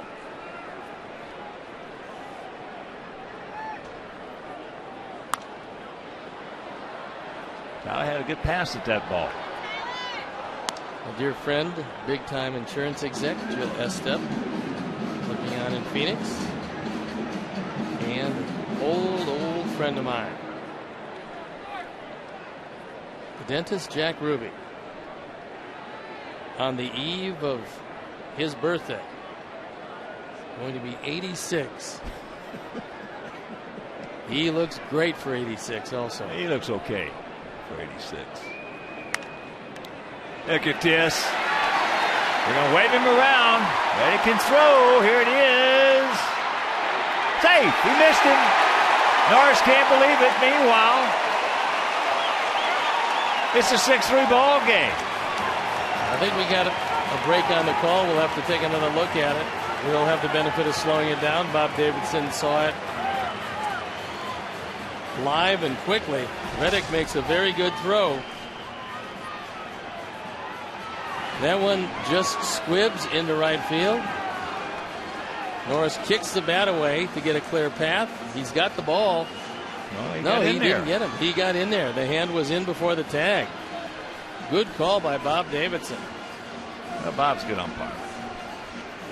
You know, I'll tell you, these guys today with these slides, though, they just fascinate me because in years past there was like a straight in slide, or in that case you run over him slide, or you might hook slide.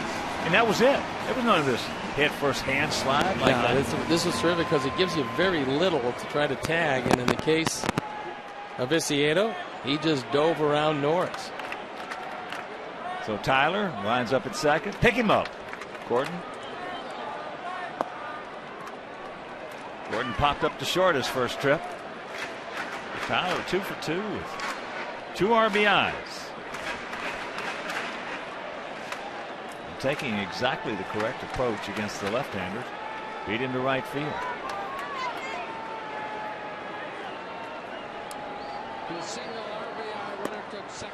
2-0 the count with Diaz on deck.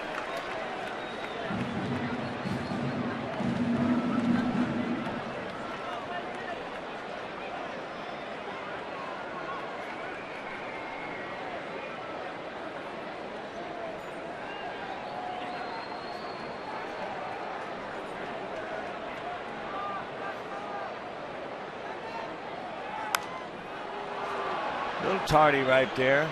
Flips it foul. Souvenir right side.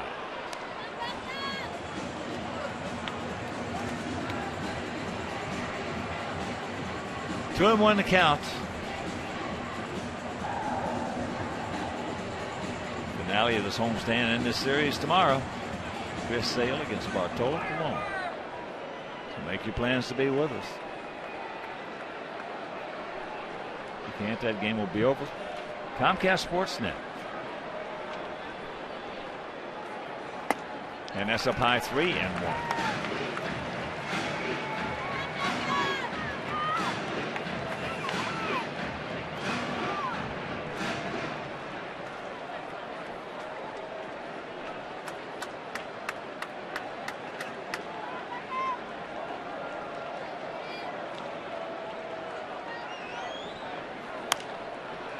That's popped up right side. That's playable. And that'll retire the side. We do pick up one, and we'll go to the fifth, trailing by 3.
jacket here in Chicago or this t-shirt in Arizona?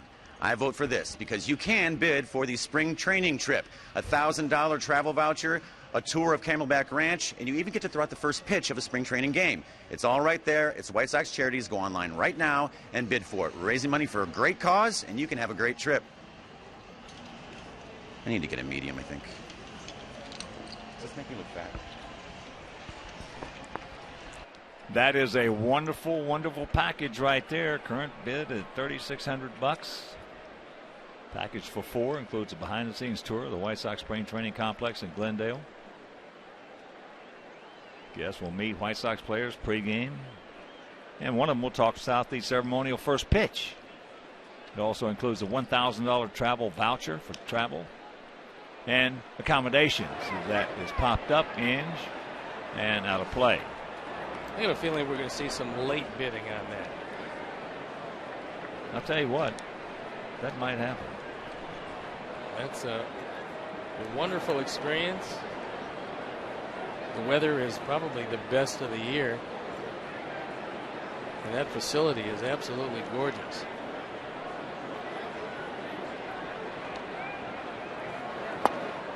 Drops the hook over. And the count 0-2 to Brandon.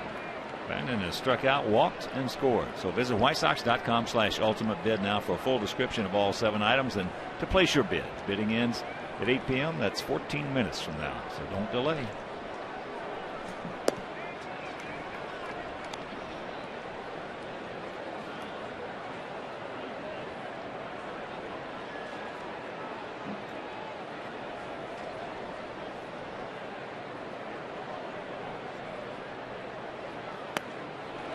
He gone. The 5th inning is brought to you by Fifth Third Bank, the Curious Bank. Member FDIC.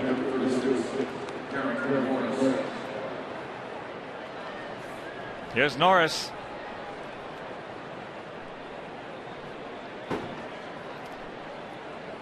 Norris has walked and also had a bases loaded double, knocking in a pair. 3-2 fastball, and just killed it. You're just joining us. Sox with 2 in the second. A's came up with 5 in the third, 1 in the fourth. We picked up 1 in the fourth.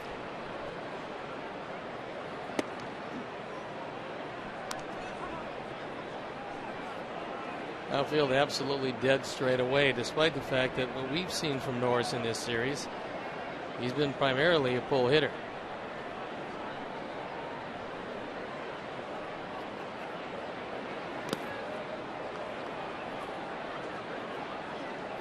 To another the count. Cincinnati beat the Cubs 4-2 earlier today. Yankees over Toronto 5-2 up in Canada. Dodgers leading the Marlins 2-1 down in Miami. 9-1 Atlanta leading the Mets. That's in the bottom of the 5th at City Park.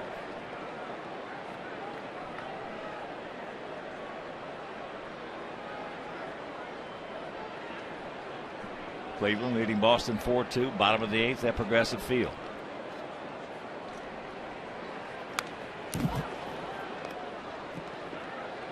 Had the 3-0 green light, and why not? Big, strong young man. Bob Melvin trusts him enough where if it was a strike that he didn't think he could handle, you just take it and look for another.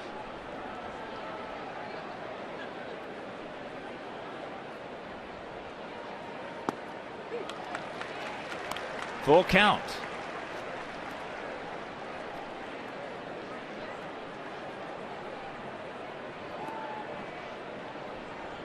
Adam Rosales in the on deck circle. He had an RBI single in the 3rd.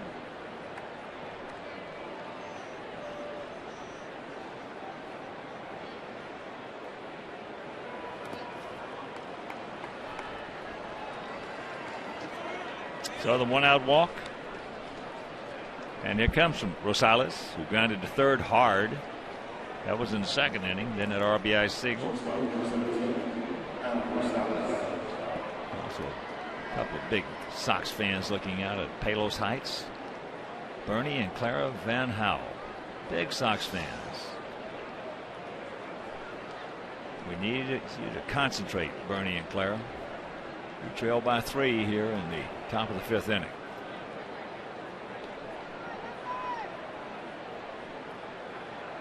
Watch out.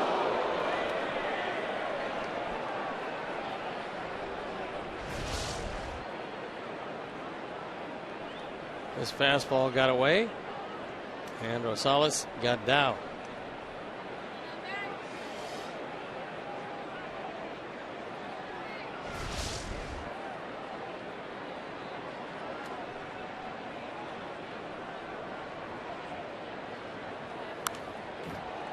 Good rip at it.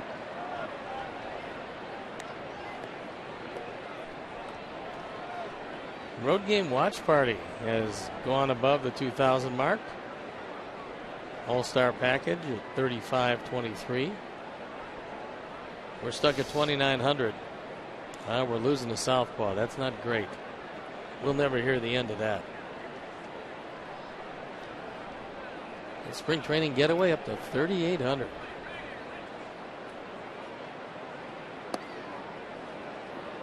That pitch low on the way. 2-1.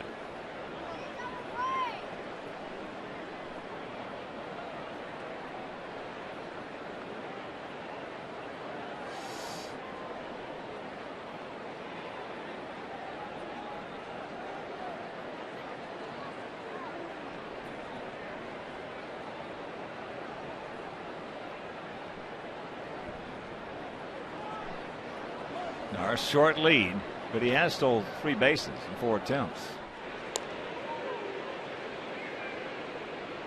Good catch right there by Adam.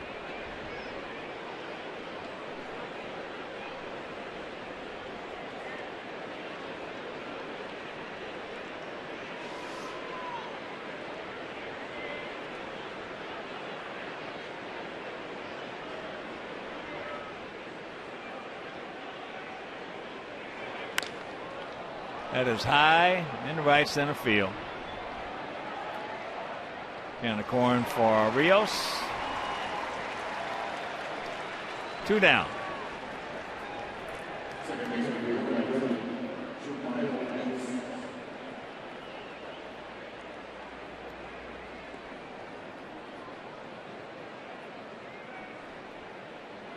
Jamal Weeks. He's going out to center and he's going out to right. All that coming in 1 inning back in the 3rd. And now he'll turn around, hit from the other side.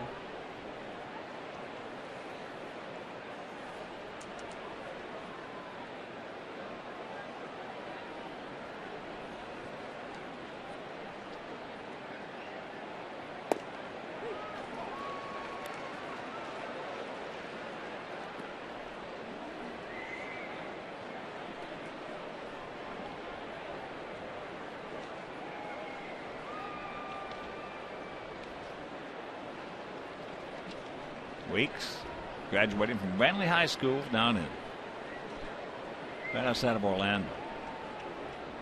There goes Norris. Should get him.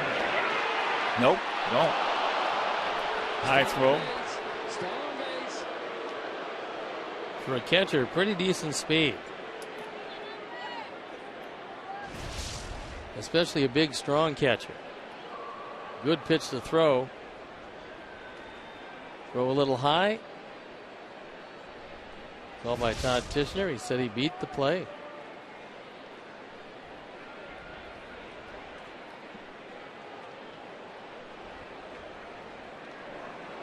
The 0-2 pitch to Weeks. And there's another wild pitch. Wild pitch. Wild pitch. For Phillip, that's wild pitch number 9.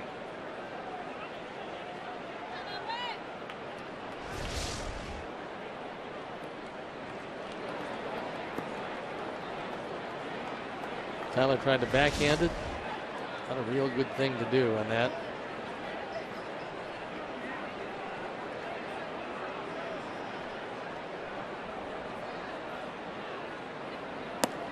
That curveball high. Other notable alumni from Brantley High School.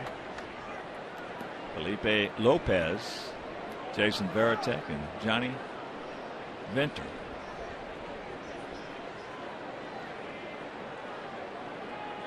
Johnny Venter became a pretty good pitcher with the Atlanta Braves.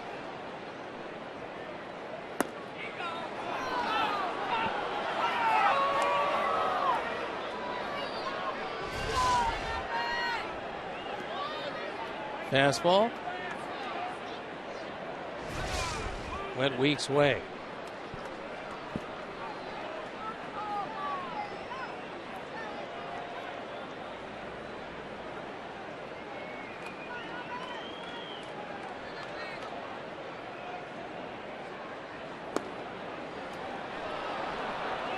And another walk.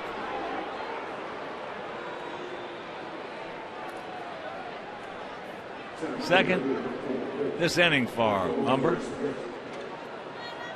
And as we have talked about, the one thing all year that has hurt us by far the most has been the base on balls. By far.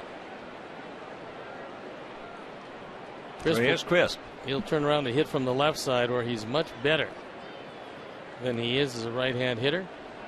Much more power, much more average.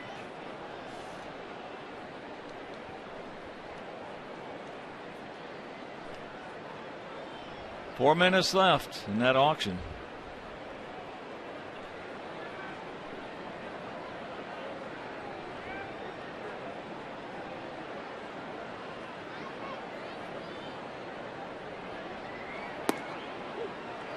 There's first pitch strike.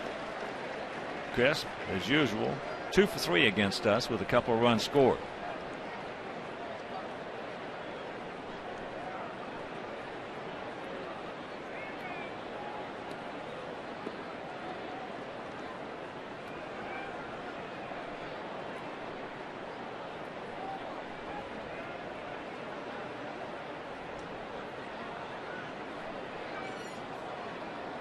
Weeks 14 for 19 in stolen bases.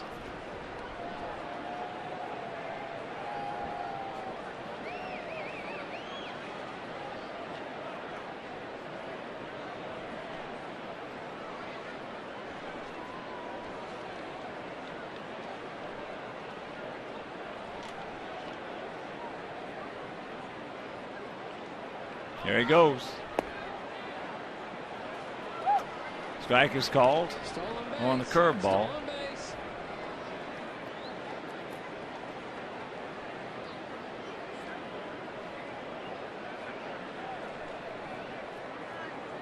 No way on a breaking ball that Tyler was going to throw that one through.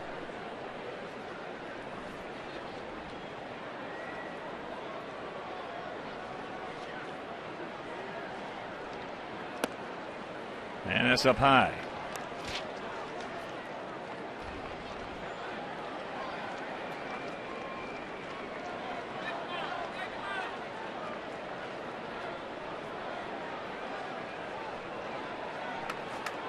Two out. Ducks on the pond. 1-2 the count. That curveball is in the seats.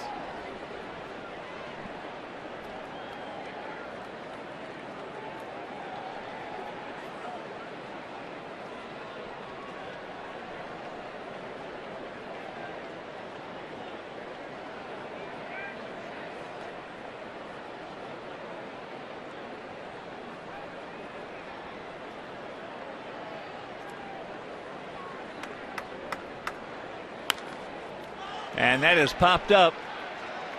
Tank, he's there, makes the catch. Only a couple of minutes left on that betting, so get on that internet.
Bottom of the 5th inning, we trail it by 3. And here are the updated totals. The inning is officially over now. We moved ahead of Southpaw. Well, whoever got that Camelback Ranch deal for 4,400 got themselves a steal. A terrific deal.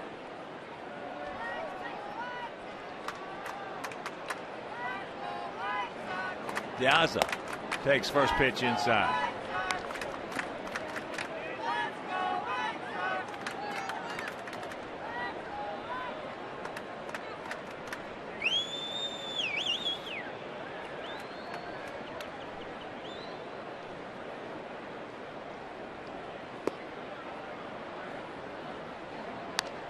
Fakes the bunt, takes the ball, and the count 2-0. What we need right now, Alejandro, as you know, as you just thought, are base runners.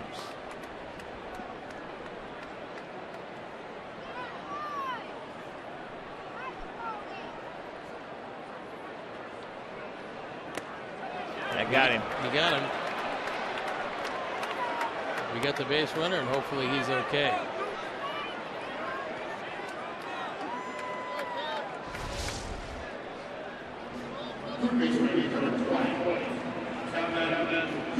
Looked like it nipped the wrist.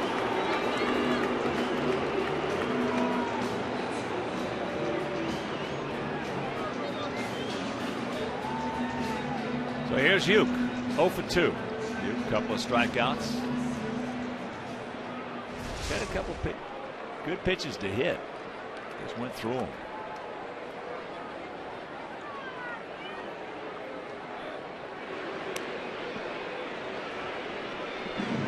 San Diego shutting out Pittsburgh 5-0. Game at the top of the 7th at PNC.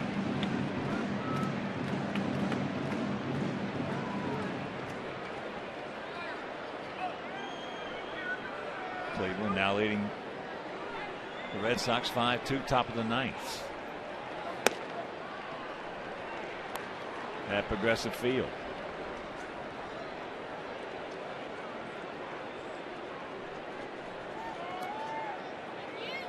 They brought in Chris Perez into that one. It looks like he's going to win his way through the 9th. He had a couple of disasters, but last time out, he was able to save the ball game.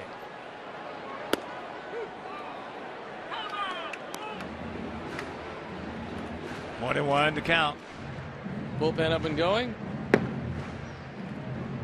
And it is a hard throwing youngster, Norberto.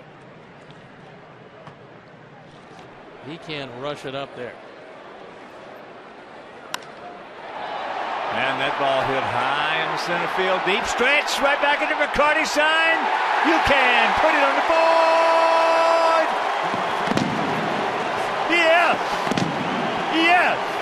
A 2-run blast by Uke. And it is a 6-5 ball game. Mercy.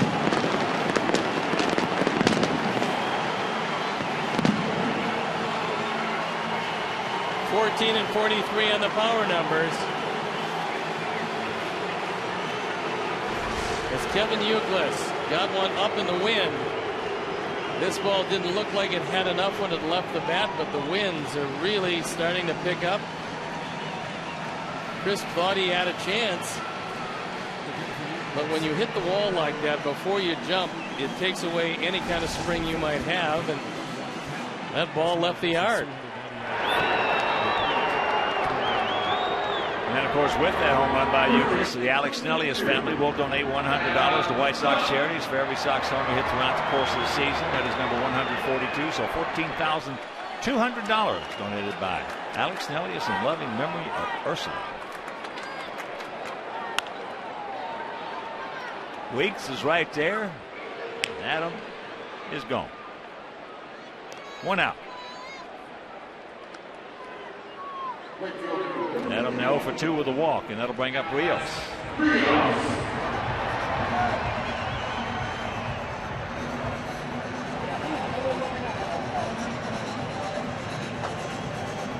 Kevin Youkilis experienced some eye difficulty. Hermie's gone up to talk to him. Still not quite 100%.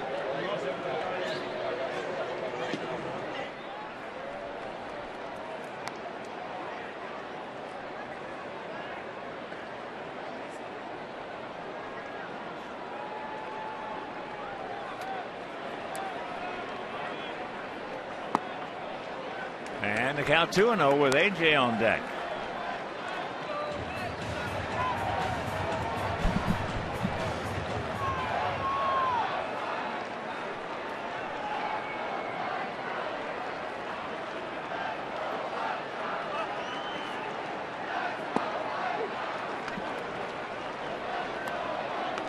Grabs a strike with that one.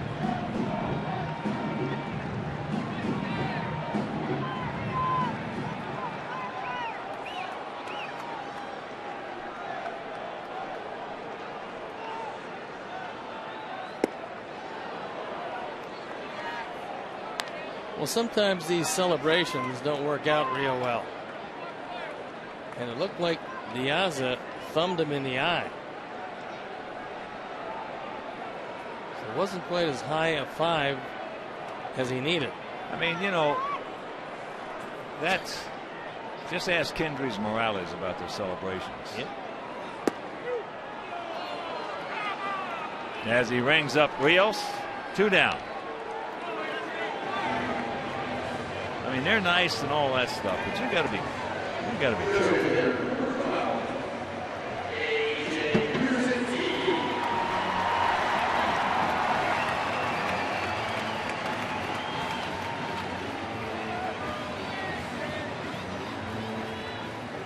AJ is 1 for 2, a single and a run scored.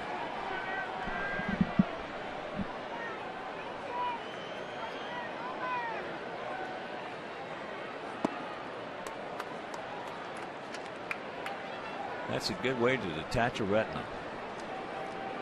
You do that, and you know, because you've done both eyes. Not the greatest thing in the world to get over. No, it's not. Not unless you got great doctors like I had. Kirk Paco,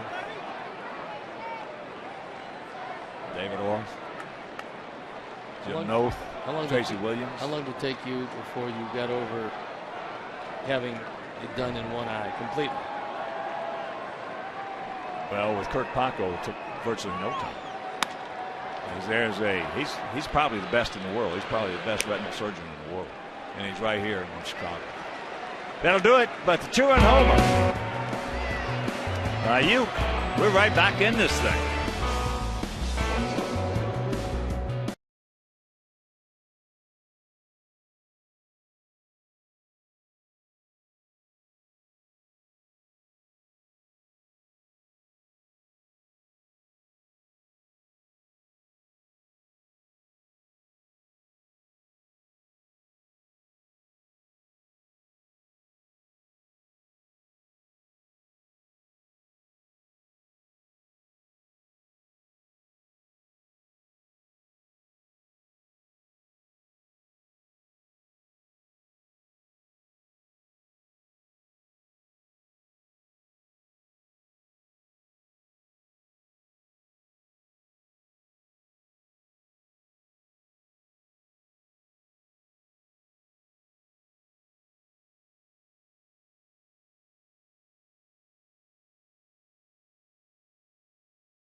Baseball. Your Chicagoland and Northwest Indiana dealers are supporting over 30,000 young ball players in their communities through the Chevy Youth Baseball Program by providing leagues with equipment kits, instructional clinics, and financial support.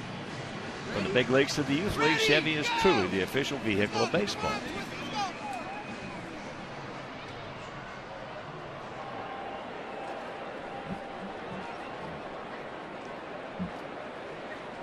Johnny Gomes, Josh Reddick, Yoenis Cespedes. Here in the top of the 6th inning in a 6-5 Oakland lead. Well, see, you can even do it over TV because I asked Bernie and Clara Van Howe to concentrate, and poof, 2 runs go up on the board for us. And Bernie and Clara. Not only that, but Philip Humber has held him right there where he got them when Liriano left the ball game. So doing just what you have to do if you're the first man out of the bullpen in a long man capacity is hold down the opposition and allow your offense to come and get you some runs, which is exactly what's happened. 3 in the last 2 innings.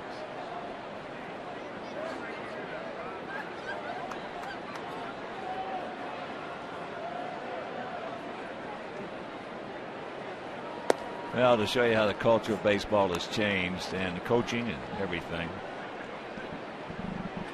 50 years ago, first man out, as we talked earlier, was probably the 25th guy on your club. And I've been playing at first base when we'd be down 6 runs, 7 runs in the 3rd or 4th inning. Yes, he did. He gone. 1 out. So in that time, the bullpen was comprised of starters, so they were going bad. And the pitching coach would come out sometimes and say, look, we're down 6 runs, 7 runs here in the 3rd. Let's work on your slider right now. Let's just work on your slider. Or let's work on your sinker. Or let's do whatever it was. Don't worry about how many runs you give up. Let's just work on this pitch. Sure, well, that no longer is the case. No, because they didn't want to go in the bullpen anymore, so you were out there to take a beating. And the ERA wasn't all that important. Plus, you didn't have the DH and all the offense, especially that you have in the American League. Reddick had a little duck snort single in the center to knock in a run. He's 1 for 3.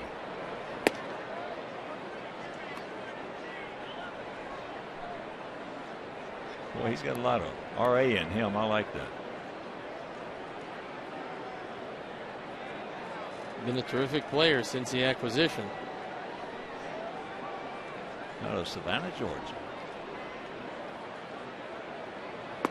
There's a good curveball backdoor. They had a lot of guys from Savannah with Carmine Derrieres.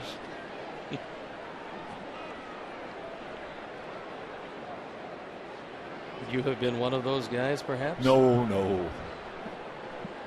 A young Ken Harrelson? No.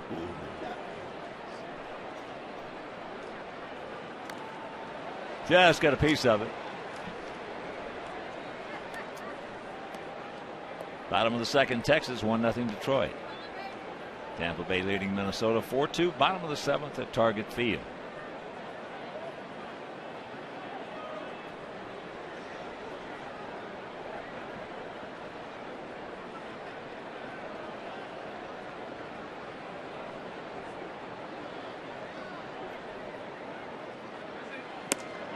He gone. Gas. 2 down.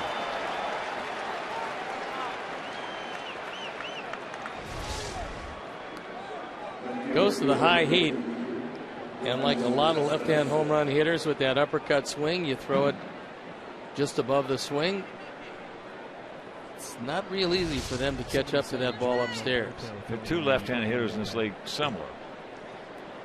Even though I like Reddick's action a little better, but they're very similar and very dangerous. Both 25 years old. That's Reddick and Colby Rasmus. Very similar to plate. They do a lot of the same things. Rasmus now getting a full shot to do it in Toronto. Cespedes fouls it away.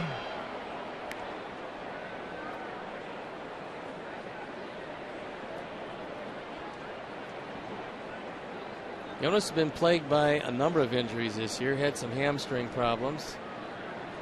He sat out some games, wasn't put on the DL, then had a wrist problem, which put him on the DL, then had a bit of a hand problem.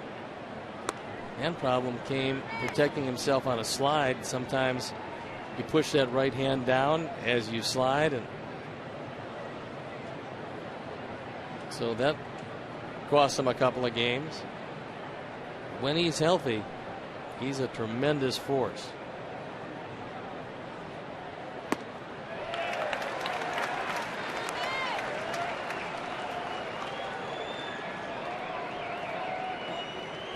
Well, you mentioned it earlier. If you're having control problems against this particular club, they can get you. They can get you. They're not good enough hitters where if you're making good pitches, you'll get them. Exactly right. Make decent pitches, you're going to get them. There are some teams where you make good pitches and they'll hit you because they're just good hitters up and down the lineup. That's into left center field. Tank! Yes. Cespedes just looks at his fellow Cuban. And we'll go to the bottom of the sixth.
.264 ERA. Looks like he borrowed the haircut that Johnny Gomes used to have. He's got that fine beard, however. An opponent's hitting just .206. Good numbers. He's got a very strong arm. The only question with Norberto was always, could he get the ball over the plate consistently enough to pitch in this league? The answer this year has been yes, although the walk's still high. Well, he is 25 years old, out of Nagua in the Dominican. 6 feet tall, 195 pounds. Acquired from the D-backs along with Brandon Allen for Brad Ziegler. And the count 2-0.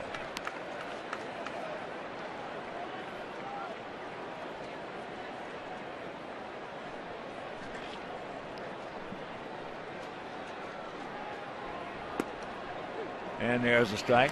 That one at 93. It says here Norberto had been labeled at times earlier in his career as very, very immature.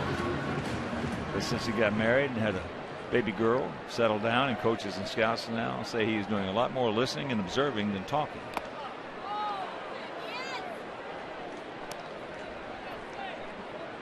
Two and two.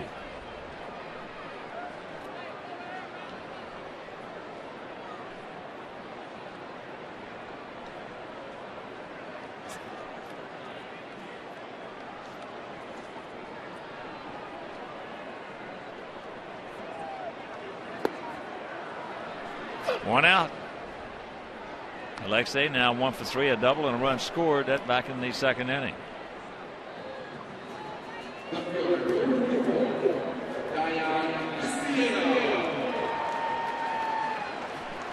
So here's Tank. He's 1 for 2.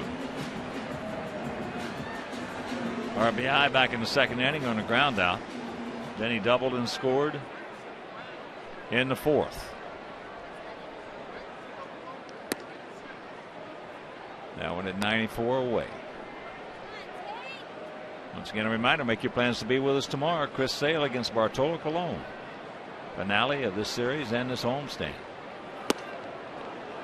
He just threw that one right by him. If you can't, that game tomorrow will be over Comcast Sportsnet.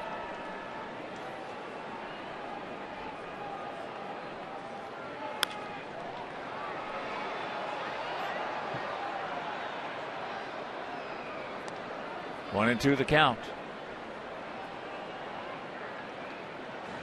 Starting rotation is very good for this Oakland team, but the bullpen might be a little bit better.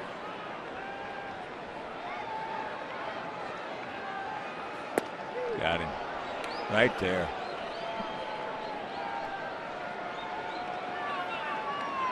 Two down.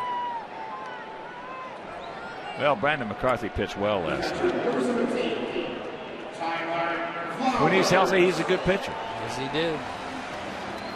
There he is. Made a couple of mistakes. Got a no decision.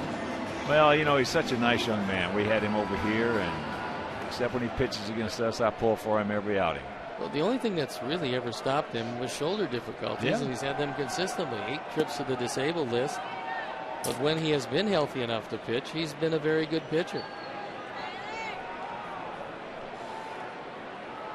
Tyler's 2 for 2 with a couple of RBIs, a single, a double.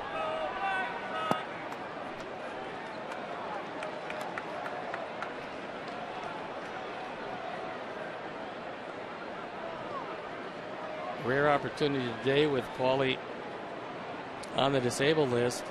You see AJ as the DH and Tyler in the game catching. Haven't seen a whole lot of that. 2-1 to count. Tyler thought that ball was inside, and it was. Well, some guys can throw 94 like Roberto is, and it seems like 90. Other guys like Norberto could throw 94 as that ball hit high and deep in left center field. He looks up. You can put it on the board. Yes, and this ball game is tied at 6. It's all good.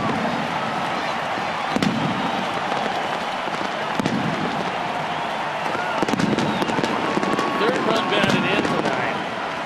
Third home run of the year for Tyler. It is the Tyler Flowers show. He's had quite an evening. Came in with 3 runs batted in all year. He got what appeared to be a high changeup and took it out of the ballpark. So the first time he's pulled the ball tonight turns into gold and turns into a tie game. Well, that's what happens. He's taken the approach. He was trying to beat the left-handers to right field. All of a sudden, he got the high changeup you mentioned. Take it out. And didn't yank it foul.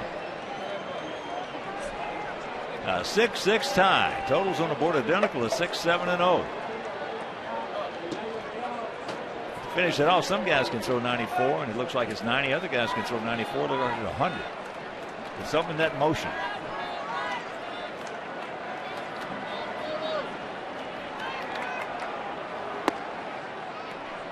Gordon is 0 for 2. Pop up to short. And he fouled out. High foul out. The first baseman, Chris Carter.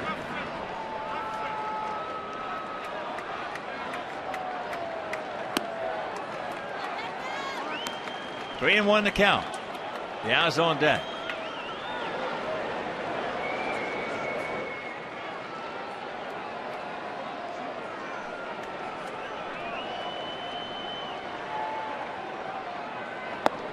And that's ball 4.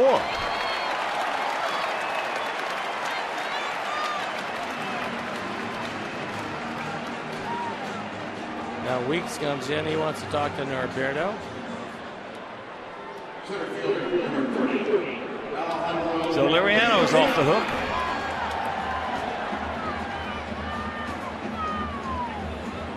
And Blackley can't win.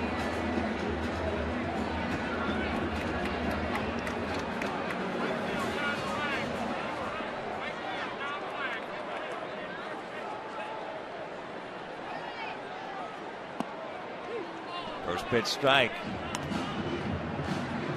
Piazza 0 for 2. He was hit by a pitch and he scored last inning ahead of Euclid. 2-run homer.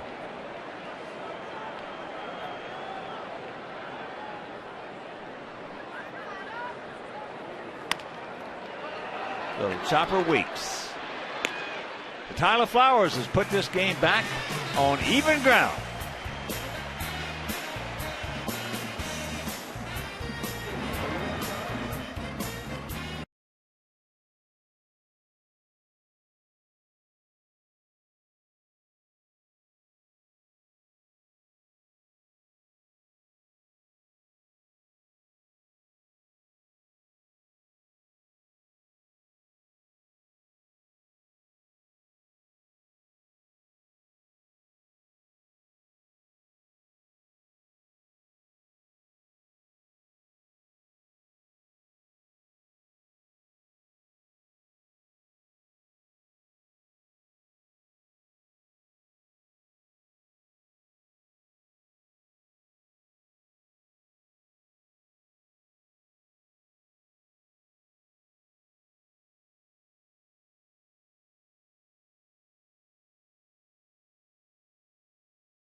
Games. Tyler is hitting .355 with 3 doubles, 4 runs batted in, and overall 11 for 31.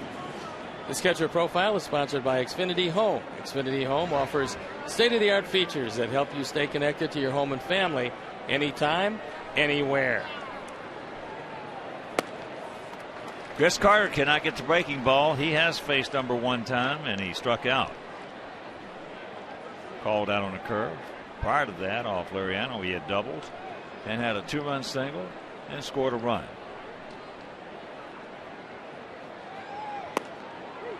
Good pitch right on the outside edge.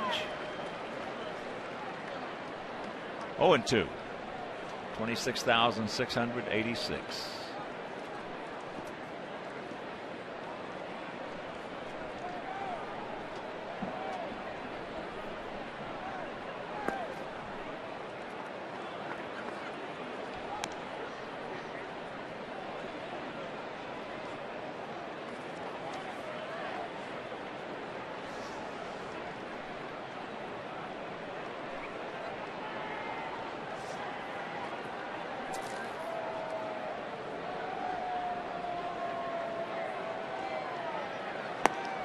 Curveball, he gone. Second time he's faced Carter. Second time he's fanned him. First time looking, that time swinging. Both times with good curveballs. Phillips got good stuff tonight. 5 strikeouts he's got.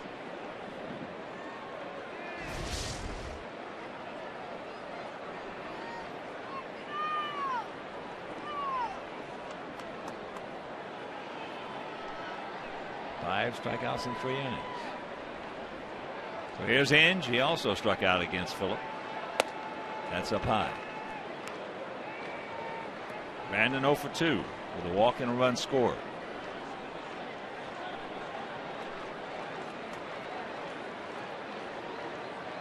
Jesse Crane up in the White Sox bullpen. To another count.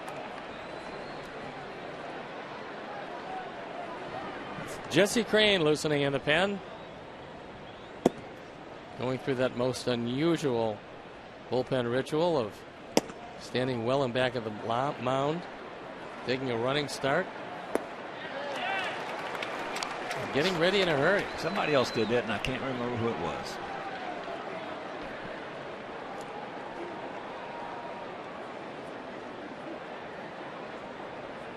Got his face.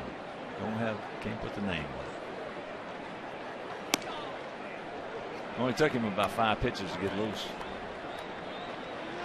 Well, you certainly stretched the arm out. There's no doubt about that. But all of these guys throw a lot in the outfield before the game, so that by the time the game starts, they're pretty close. Fastball is fouled back, and Texas has just tied up that game at 1. Josh Hamilton singled to lead it off, and then Cruz singled.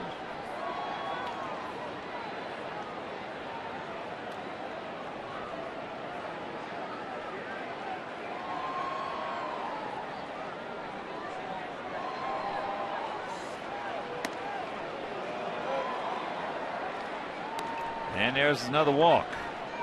Third walk issued by Phillip.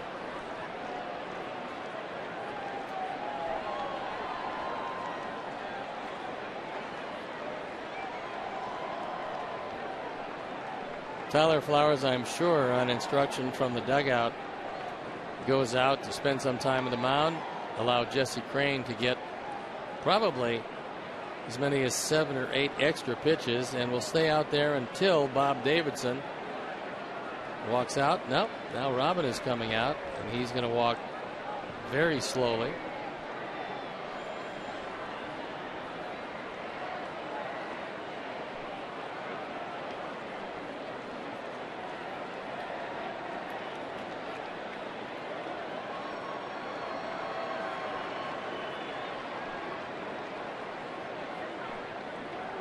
That's going to be it for Philip Humber. So Jesse Crain, who is ready, is going to come into the game. Philip Humber, who did a terrific job holding the A's where he found them, turns it over to Crain.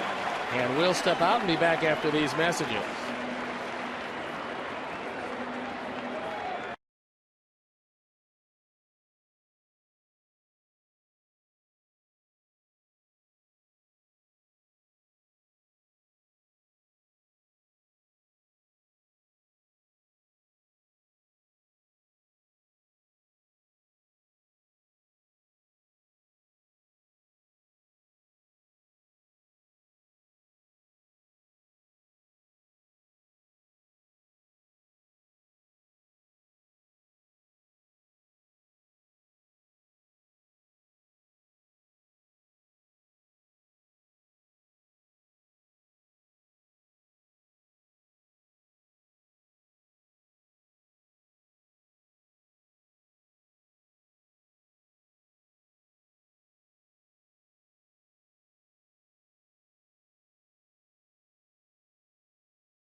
Perfect night out of the bullpen. He walked 3. He fanned 5. He didn't give up any hits. And he's charged with a man at first as he leaves the ball game. A terrific effort by Philip Humber. The Anything's Possible replay is brought to you by the Illinois Lottery, who each day make anything possible. Well, even though he walked the 3 guys, Steve, it looked like he threw every pitch tonight with conviction. No, I like the way he looked. He looked very aggressive coming out of the bullpen, and if that's what it takes, maybe a short stint out there. He's got good enough stuff to be a winning pitcher and a starter in the major leagues. Now we'll have to wait for an opportunity, but in the meantime, he can be a tremendous weapon for us. So Jesse Crain comes into this one at 2-1, the ERA 2.12, on for the 33rd time. He inherits Inge at first base. Not the fastest man around. And here's Norris. Derek was walked twice, doubled. That was with the bases loaded, knocking in a pair back in the third inning when they scored 5 runs off Liriano.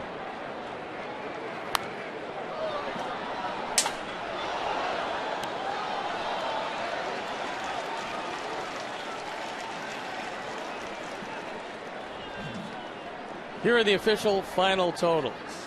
All-Star package, $4,502. Terrific. You can put it on the board, which is the dinner with Mr. Harrelson and myself for $5,000. And the Camelback spring training getaway, $4,800. It appears that late money came in on you and I. Well, as I said, whoever got that Camelback got a heck of a deal. They did that. Jimmy Olsen come in with that late bid? Probably. I doubted he'd do it with us for a lot less than that. 21 to count. Curveball high, and he just blocks it right into the seats.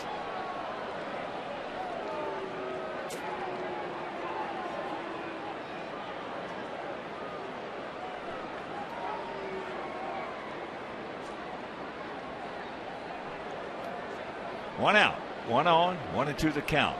So we thank all of you tonight. Over $25,000 raised. We've got some other items that we will talk about tomorrow, but that was just great. Thanks once again. He gone. Gas at 94.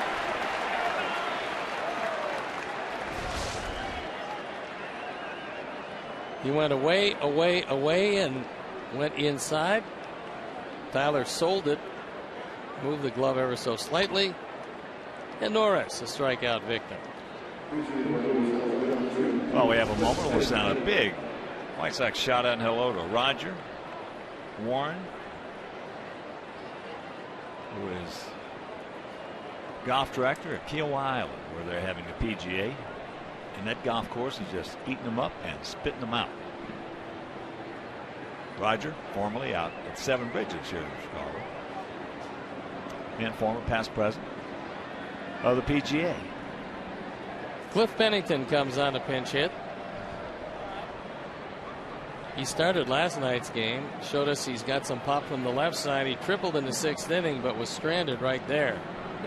He is a switch hitter. You have to pay a lot more attention to him as a lefty than a righty, however, and he's just back off the disabled list with a bad shoulder.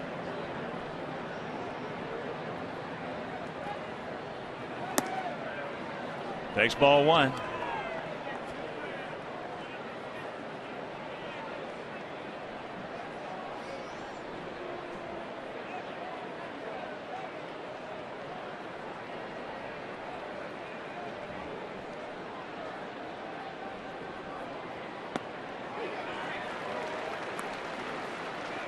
One and one to count.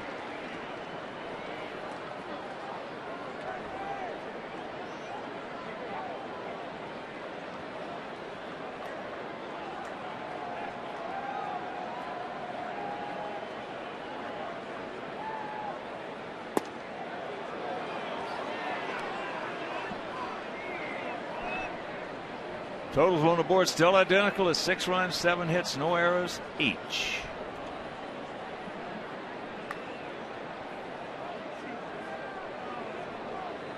They have no home runs. We have 2. A 2-run blast by Euclid and a solo shot by Tyler Flowers. And that's deep into right center field. And nobody's going to get it. And there is the break, however. There's the break, is right. Couldn't tell if that hit the top and stuck or bounced over, and it bounced over.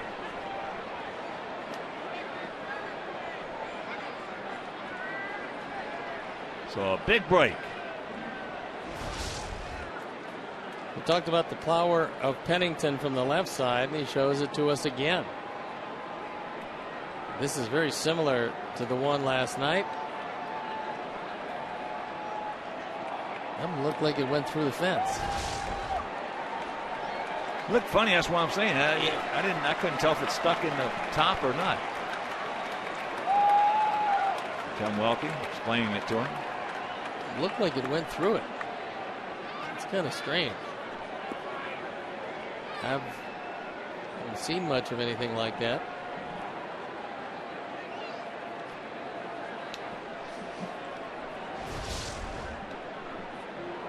Now, it stays in the park. We know that. Right there, it hits in the park, and then... That's where I thought it stuck underneath there. I didn't see it come down. Nor did I. Wow. David Copperfield must have been out in right center. Now he's going to go check for the baseball, but one way or the other, the ball went out of play. Be like going into the ivy at Wrigley. That's right. They didn't go after it.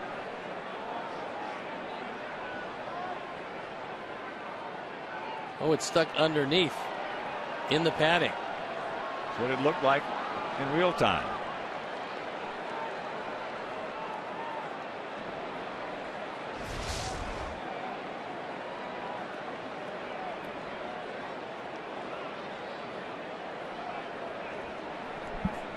Kicked off that little padded part and then went right up underneath the fence. So we catch a break. How many times is that going to happen? And what Melvin is going to say is you have the discretion in that situation to allow the man to score, which he would have had the ball been in play, but I think that's a ground rule. That's what I'm getting ready to say. Not if it's a ground rule. Right. There is no discretion on a ground rule. I think that's exactly what Bob Davidson is telling Bob Melvin. Are you sure? Yes. I wouldn't tell you I was sure if I wasn't sure. Fan interference is a different story, but not on a ground rule like that.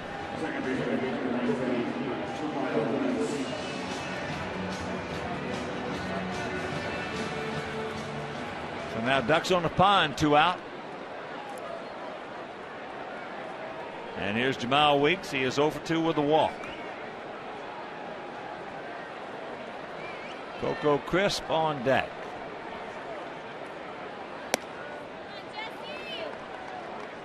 That fastball up high. You certainly would want to make it happen here with Weeks down under 220 than you would with Crisp from the left side. That strike evens the count.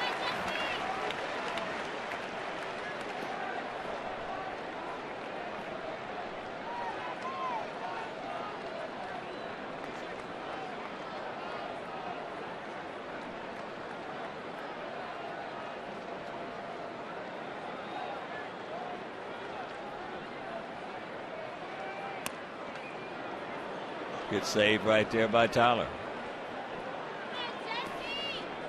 A big out in the scheme of things right here.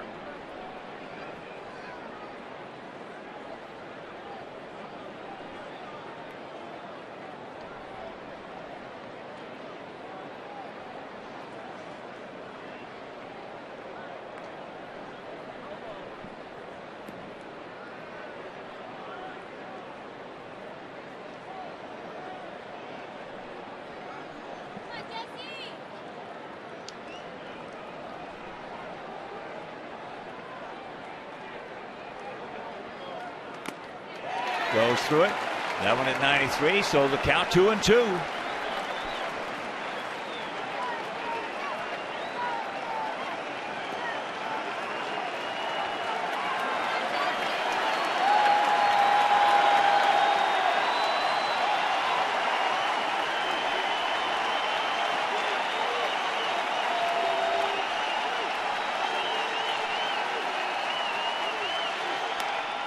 Pops him up. And it's not going to be playable.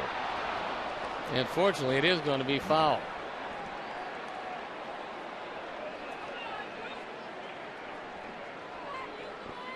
That one in fair territory would have been a tough play. Well, it would have been 8-6 Oakland. No doubt. But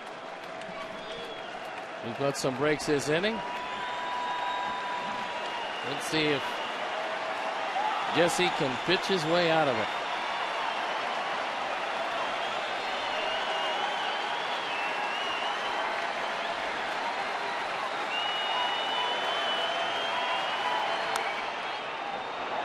And at the mezzanine.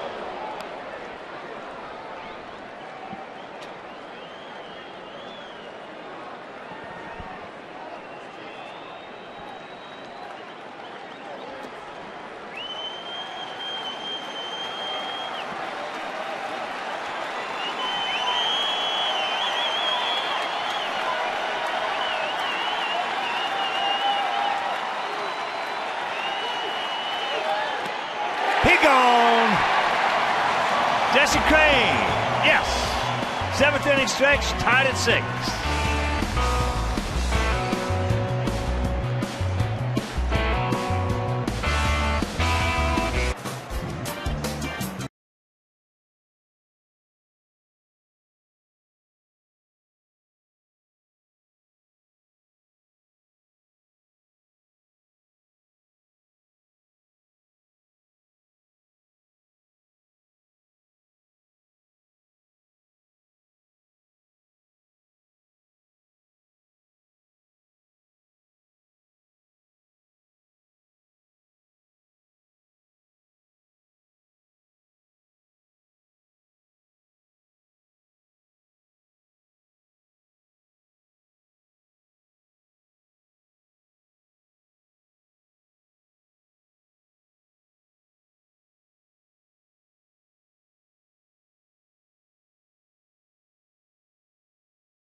That's the story as you check out our WGN Sports Tale of the Tape. We scored 2 in the second. They came back with 5. Then it is 6-2, and the Sox just kept pecking away. And here's Uke. He's 1 for 3. That's coming back in the 5th inning. It's our made it a 6-5 ball game. Our 4th drive of the game. And then Uke got poked in the eye in the celebration, but he looks none the worse for wear. 14. Takes that one up high and wide.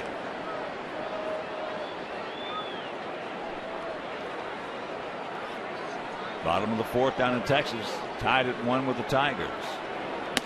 Verlander and Holland.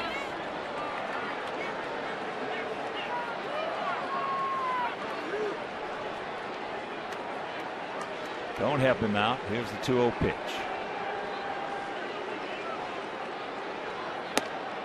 And it's 3-0. Well, I've never seen Uke swing at a 3-0 pitch. Don't think he's going to start here. Not leading off the inning. As I talked to him in Boston, said they didn't see him swing at a 3-0 pitch in 8.5 years. Some guys don't like it. Nope. Some guys just don't like it. There's a strike, which absolutely mystifies me because your primary job as a hitter is to go up there and get a good pitch to hit, and that means trying to get the count in your favor. 2-0. You got a pretty good idea fastballs coming also. That's what I'm saying. I mean, it just mystifies me. 37 Matt Thornton up in the White Sox. Bullpen up and going for the Oakland boys. It's their closer, Ryan Cook, who's really struggled of late.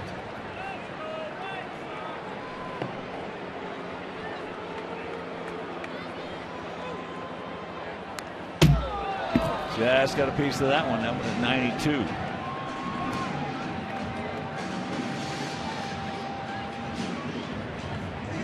Matt Thornton throwing in the pen.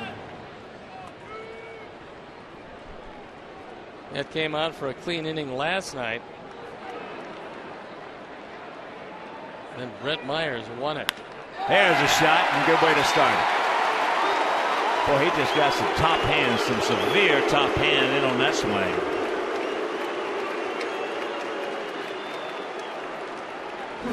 Well, that's all we heard what he couldn't do when he was with Boston this year. Was he couldn't get over the top and hit the ball to left field anymore.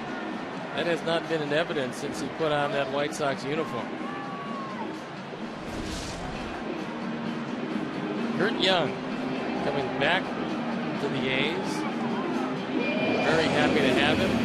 It's the second time they've had this pitching coach. Well respected. Knows his business, and he went out to have a short word with Norberto.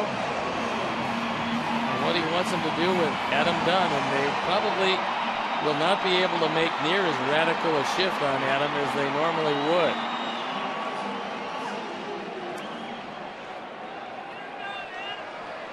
You can see Weeks is not well back on the outfield grass. First pitch strike right there. Adam has walked, struck out, and grounded to second, or grounded to short right field, where Weeks was standing.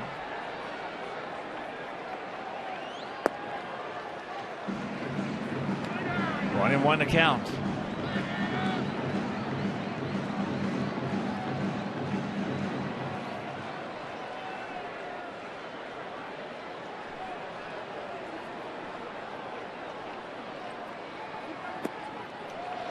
Count 2-1, and if you're just tuning in, Paul Konerko is not in the lineup as he was put on the 7-day disabled list for a slight concussion.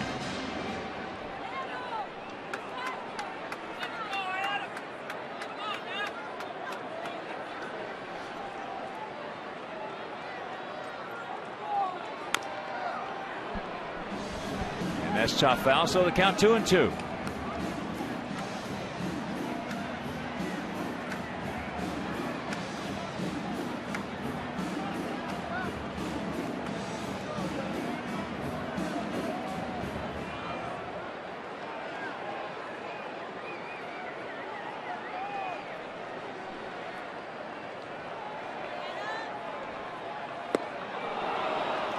Got him, helped him out, and that's out number one. If you did not see that Konerko collision as Melvin comes out, this is against Kansas City. Jared Dyson was the runner. Now watch where the throw went.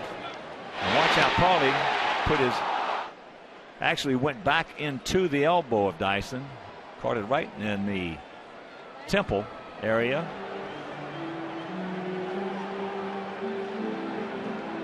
I talked with Paulie the next day, and he indeed was woozy. All right. Norberto leaves, and we'll be back.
by 97.5 FM ESPN Deportes, Chicago's first and only FM Spanish language sports radio station. So the left-hander Norberto leaves. Ryan Cook, the right-hander, comes on at 4-2. The ERA a fine 2.79. On for the 49th time. In the save department, he wasn't particularly effective. Just 12 of 19, but opponents hitting almost nothing against him. 162. So it was his control, his inability to get the ball over the plate consistently that did him in. He inherits the potential go-ahead run at first base. Only one out here in the 7th. And here's Alex. He's 0 for 3 tonight. He's due. So the 25-year-old right-hander out of Clovis, California.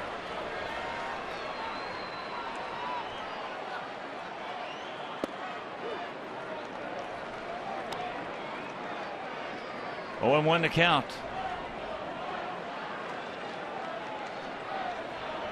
You can tell right there if he was wrapping it or that's just his motion.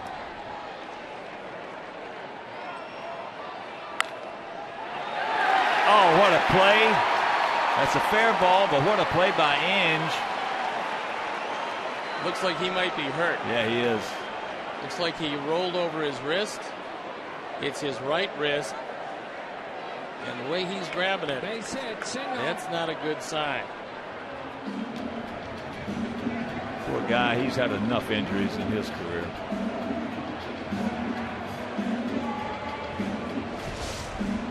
As far as Cespedes was off the line, he could very well have saved a run here. And to go as a base hit, if it gets by him, it's at the very least runners at second and third, possibly. You see nobody home down the left field line in the corner. If this gets by him, there's a real good chance Euclid scores all the way from first.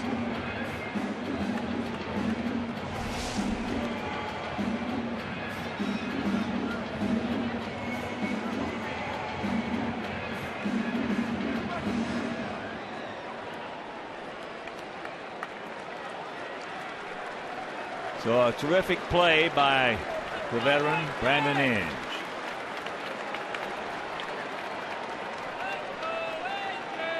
And they'll bring up AJ.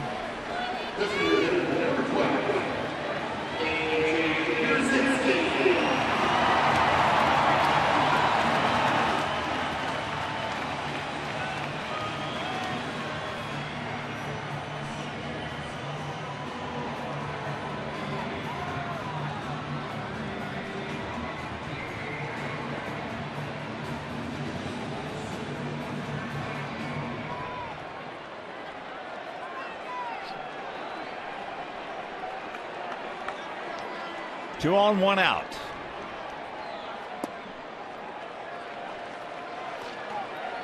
AJ 1 for 3. He started off that 2-run second with a single and scored.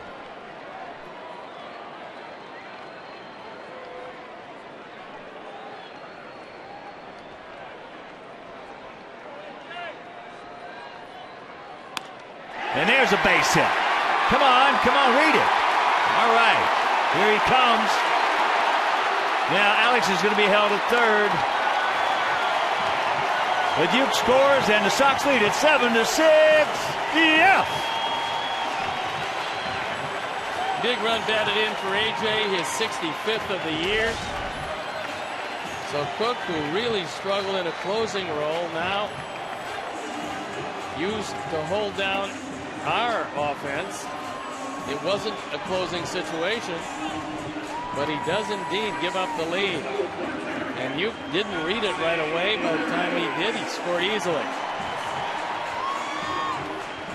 Don't stop now, boys. As Alexei. He's 1 for 3, a double, and a run scored back in the second.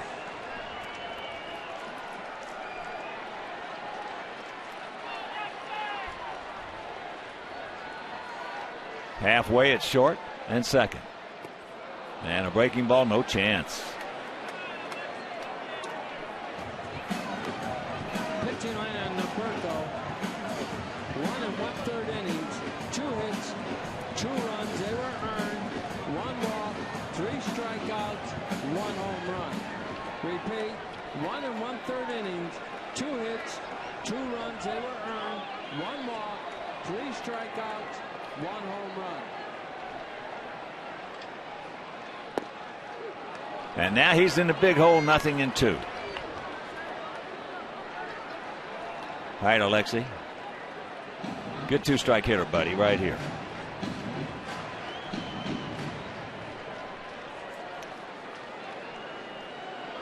Big runner down there at third. Short lead by A.J. And there's a shot. Bobbled. Can they turn it? Yes, they can. But the single by Pierzynski will go to the 8th, leading 7-6.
Been a long fight back in this one for our Sox, but they do have the lead. It's Thornton at 4-7, ERA a little above 3.5.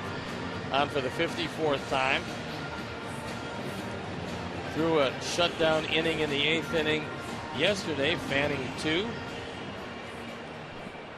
And the difference this time is he starts at the top of the order. Crisp, Gomes, and Reddick.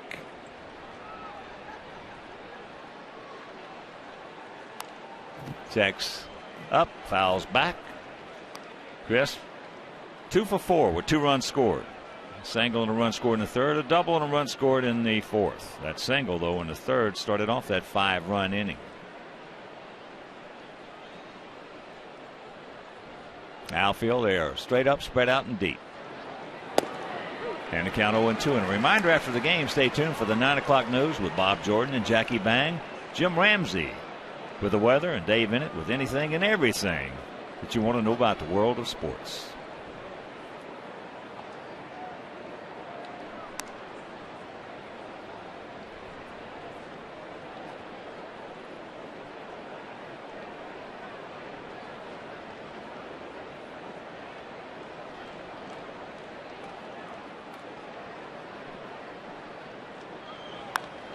Nice pitch. Put him in a defensive count. Got a defensive swing, and Kyler drops the ball. Wow. That's his first error of the season.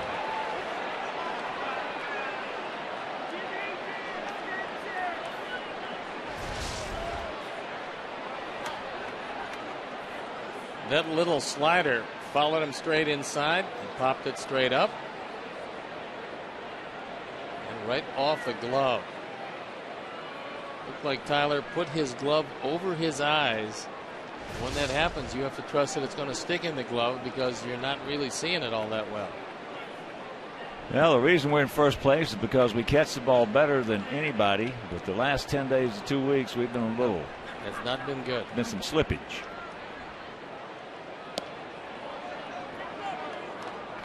So a big break right there for the A's. And this is a bad man to give a second life to. Yes, he did. No, he didn't, says Welke. That was close.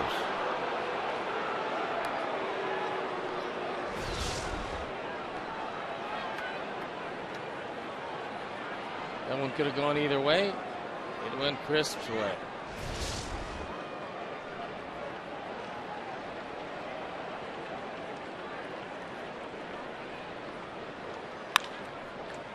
Nice pick right there by Adam on a tough hop. He had his glove down, kept it down so he could come up, and that's exactly what happened. Adam continues to impress defensively at first base. He went to his right. That was a hard hit baseball. And he stayed right with it and made the play.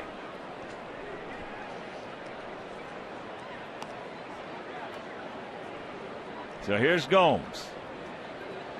He's 0 for 3 with a walk. Johnny struck out in the first, walked in the third, popped up to left in the fourth, and struck out in the sixth.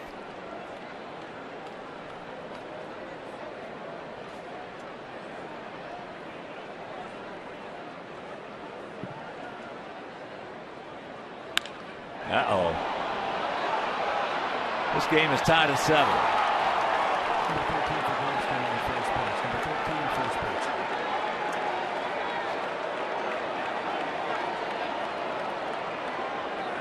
base. 13th home run of the year for Gomes, his 33rd driven in.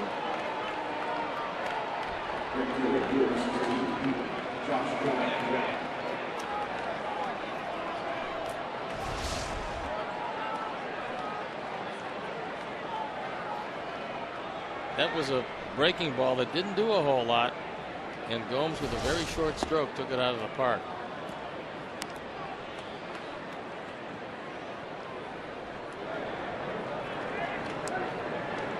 That's what it is. It's only 369 feet. So here's Reddick. And that breaking ball hit deep in the right field, but we got a man there.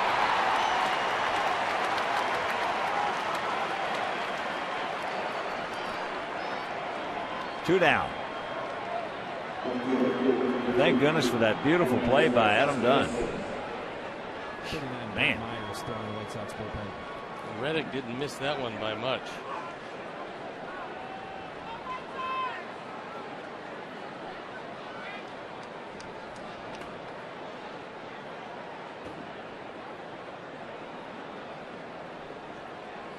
Here's Cespedes.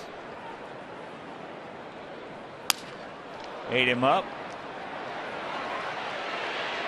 And can't get him. Well, he had to give up some ground because he couldn't get the short hop, and Cespedes can just fly. It's a base hit, and justifiably so. The bat breaks. He couldn't come get it. He had to wait back, and he fired it across, but not in time. Cespedes, for a 210-pounder, really can get down the line. So here's Carter. A double in the second, a two-run single in the third. He's 2 for 4.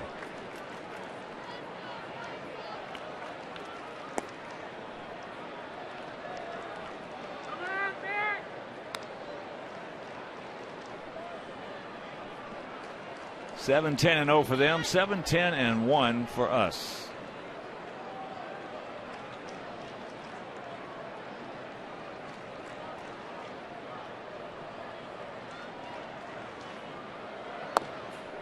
One and one to count for our guys in the bottom of the 8th. It'll be the lower third of the order. Viciedo, Flowers, and Beckham. Fred Myers loosening up in the pen.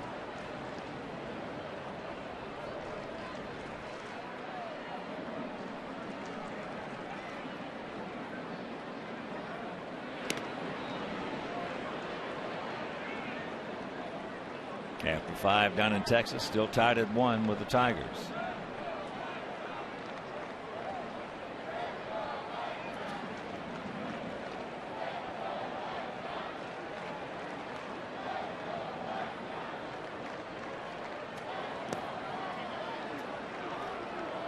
Good job by Flowers.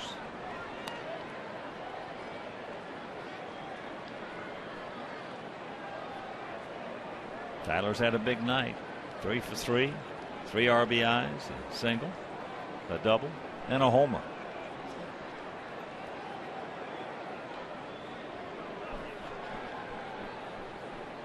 Carter very, very strong. There he goes. And that is popped up, and it's going to be trouble.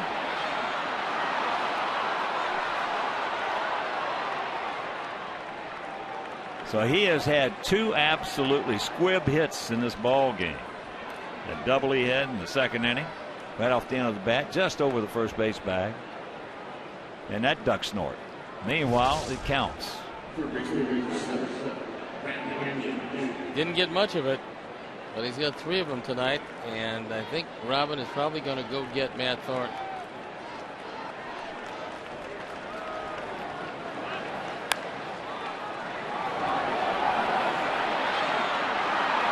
Probably the one mistake he made, and it might have cost him a run. There's no reason at all to slow down, because there's 2 outs in the inning. If he catches it, you're out of the inning. If he doesn't, well, by slowing down, he took a big turn and couldn't score. So Brett Myers comes into this one. Matt Thornton leaves, and we'll be back after these messages.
The 11th time as a member of the Sox, and he's been absolutely brilliant.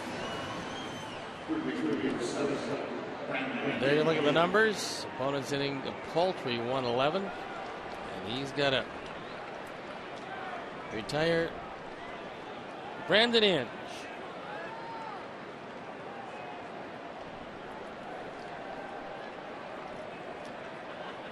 Inge, 2 walks, 2 strikeouts, and a run scored. So runners at the corners. Carter at first, and that's get foul. Fair ball.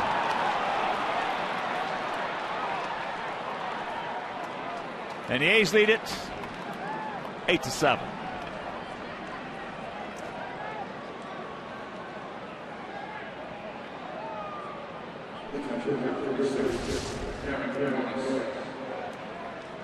First ball fastball. Inge with his first hit of the night. It had been a no contact night, 2 strikeouts, 2 walks, until he dumped this one just inside the line. We have had 2 like that. That 2-run double by Norris back in the 3rd inning. About the same thing, just inside the line, down the left field line, and that one down the right field line.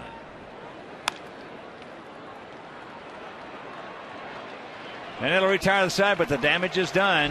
They score 2 runs. We'll go to the bottom of the 8th. It is 8-7 Athletics.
Game Zone, well, you find up-to-date stats and important game information. The Game Zone is sponsored by Safe Auto.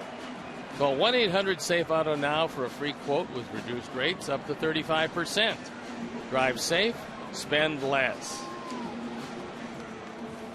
And before we start the bottom of the 8th, we want to take a moment to give a very special greeting to a great White Sox fan, Ed Panazzo. As the first pitch to Tank is up high.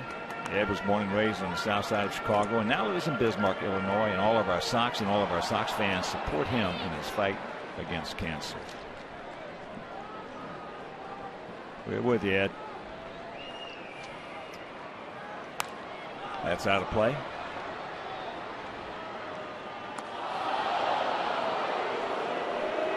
And the count 1-1. 8-12-0 for them, 7-10-1 for us.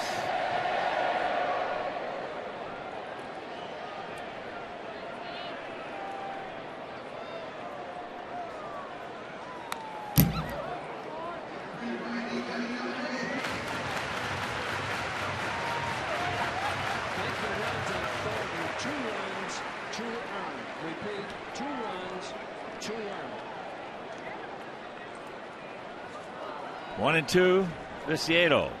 Tank 1 for 3 with an RBI and a run scored. And that is out number 1. 94 miles an hour, he just threw it right by him.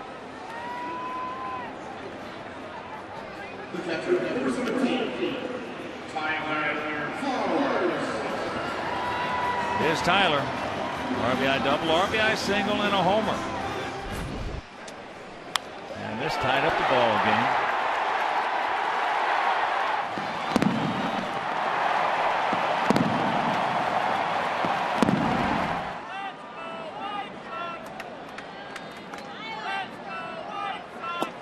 Takes first pitch strike. Well, we came back from 6-2 down.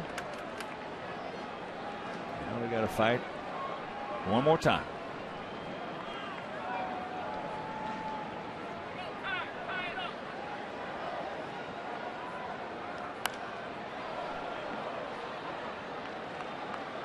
Shanks that one over the Oakland dugout. That breaking ball just hung inside to Tyler. Almost like a backup slider. Each and every at bat, he's driven in a long run. He needs a triple for the cycle, but I'm not sure about that one. Watch out, that hit him. He didn't want to do that.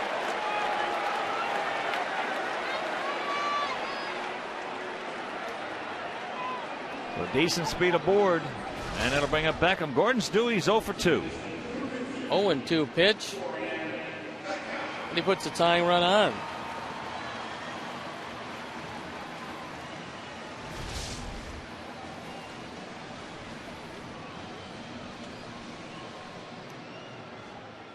Bullpen for Oakland. Active with a righty and a lefty. First pitch strike. That one at 95.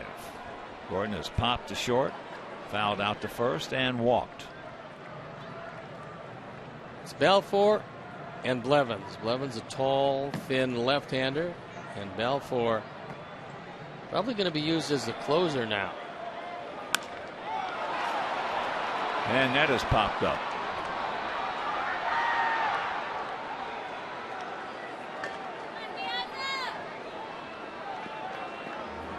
And here comes Melton.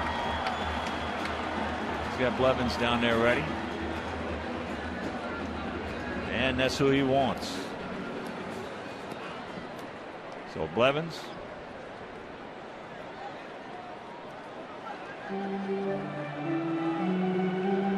Blevins, a 6'7" southpaw comes on, and we'll be back.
.245 on for the 42nd time. He certainly is a situational left-hander. Opponents hitting just .212 against him.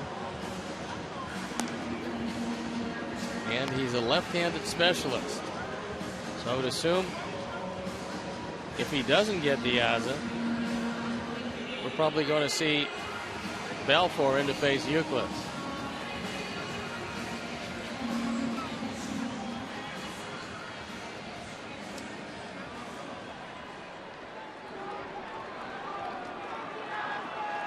So here's Diaza, 0 for 3. He was hit by a pitch. And when he reached base, he came around to score on that 2-run homer by Euclid. Breaking ball, pops it up. For one pitch. Reddick is good, makes the catch, and we're into the ninth. It is 8-7 Oakland.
Cliff has been to the plate one time. He pinch hit for Rosales, and he doubled. That was in the 7th. 8-7 bad guys. And that is a foul ball. Couldn't quite get to it in time. And the count 0-2. If you're just tuning in, we scored 2 in the 2nd. They scored 5 in the 3rd. They scored 1 in the 4th. We scored 1 in the 4th. We scored 2 in the 5th, 1 in the 6th, 1 in the 7th to take the lead, and then they scored 2 in the top of the 8th.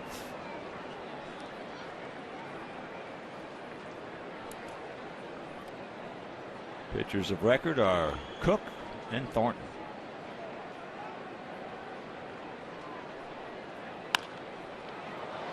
And that's into right field. Sinking line drive played nicely by Alex.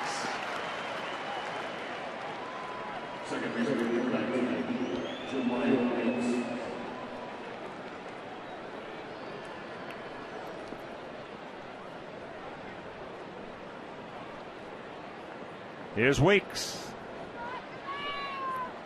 Jamal 0 for 3 with a walk and a stolen base. He now has 15 stolen bases in 20 attempts. Takes that pitch low and away.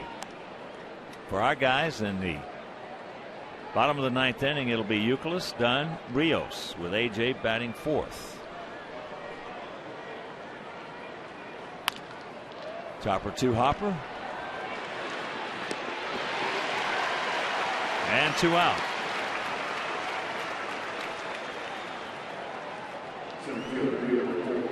So here comes Coco Crisp for the 6th time in this ball game.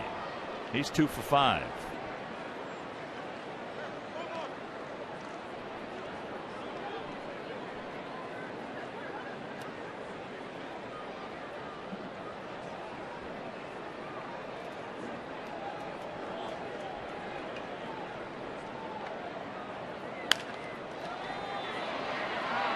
Alex, no. Goes back a step, could not recover, so Crisp now will pull in second with a double. Double, 2-base hit.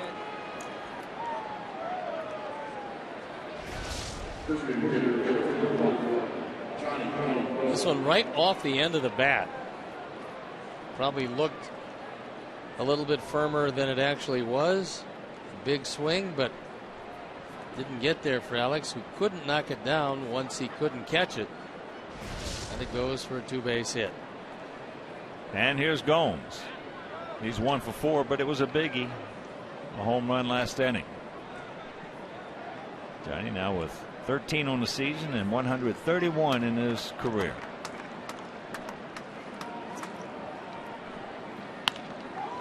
And that's trouble.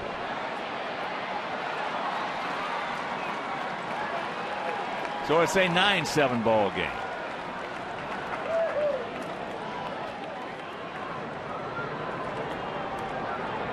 He's done a lot of 2-out hitting. Not hard, but they've been falling. They have caught every break you can catch tonight. And Gomes drives in his 2nd of the night and 34th of the year. And that extends the lead. Ready? He's 1 for 5 with an RBI. 2 out, nobody on. That little flare double into right and a little jam job into left. 0-2 the count.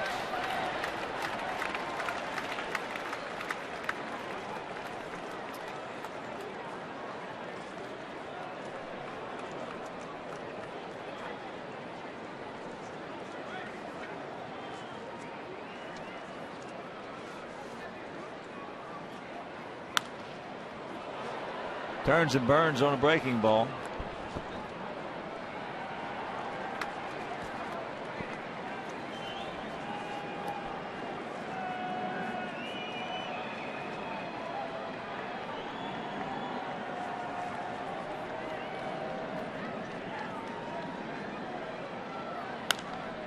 High pop up left side. Alexei makes the catch. That'll retire the side, but they add another one. Just makes it tougher. We can do it. Going to the bottom of the ninth, we trail by 2.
It was started by an Australian, and they're trying to close it with an Australian. Grant Balfour at 2-2, ERA 2.72, on for the 53rd time. 7 out of 9 in save situations. He'd given way as far as a closer is concerned to Cook, and Cook fell on hard times. Then they just swapped roles. Cook is a guy that stands in line to win this one if Balfour can nail down the save, but before that he's got to go right through the heart of the order.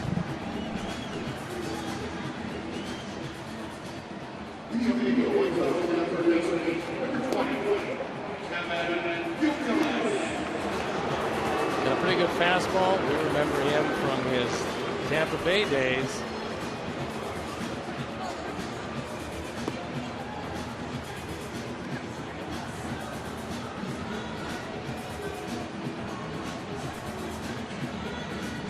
Given up just 4 home runs this year in 53 innings of work.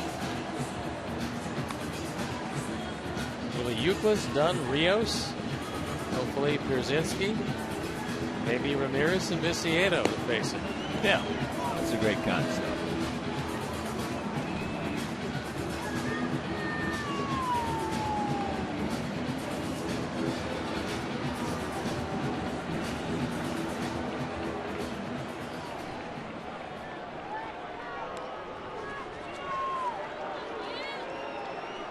So here we go.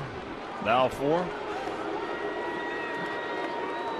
34-year-old right-hander out of Sydney. Blackley was out of Melbourne. Balfour now resides in Clearwater.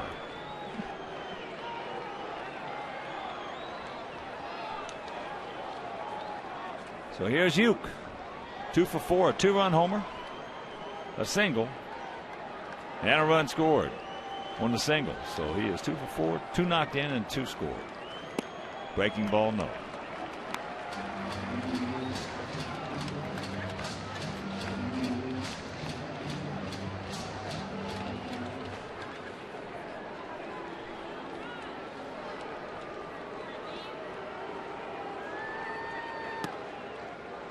And the count 2-0. Don't help him out.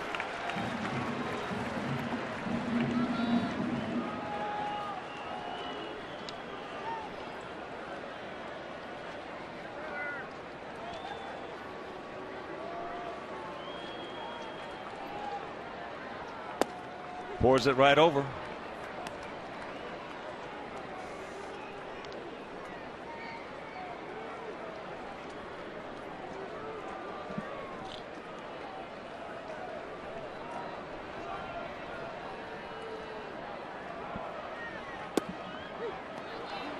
And the count 2-2.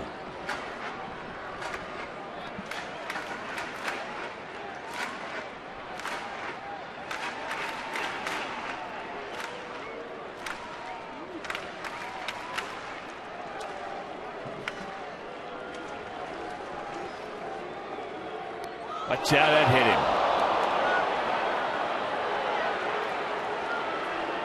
He did not want to do that. We've had a lot of our guys hit right off the wrists, right off the hands. And again, it goes back to, it's not that they're hitting our guys are hitting themselves. Turning into it, when you turn into it like that.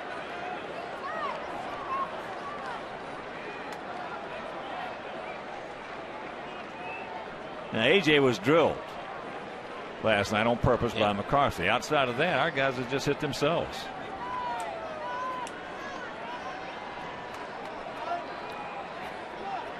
Brings a tying run to the plate in the person of the big man.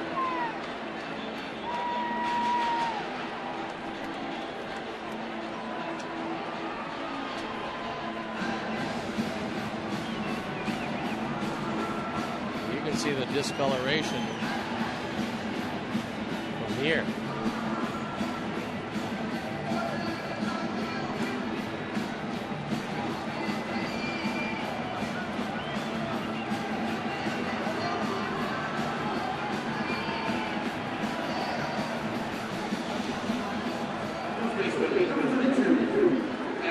All right, let's keep it going. Let's get it right now.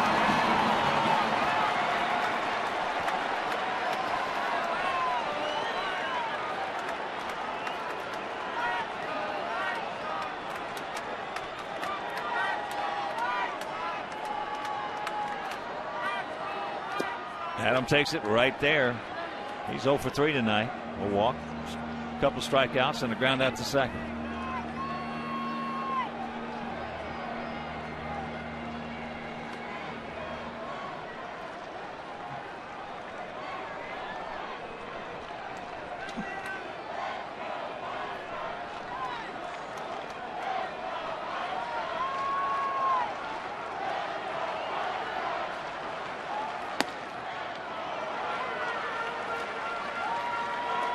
A ball, a strike.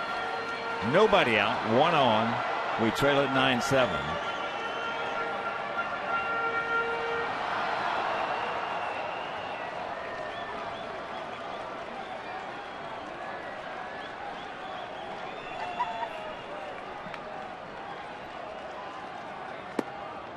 And he takes another strike.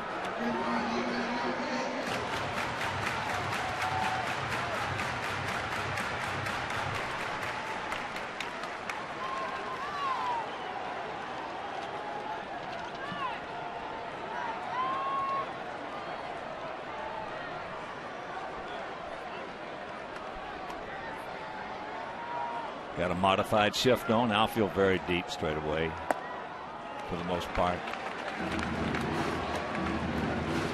If it's over Cespedes' head, it's out of here. If it's over Reddick's head, it's out of here. They're almost on a warning track all the way around.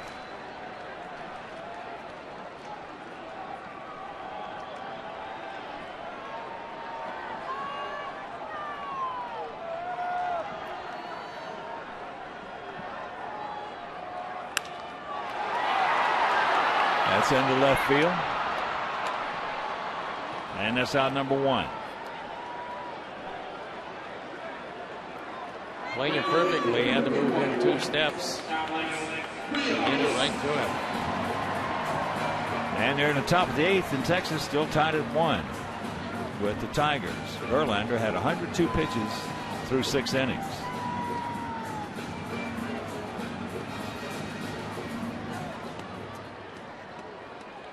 And here's Rios.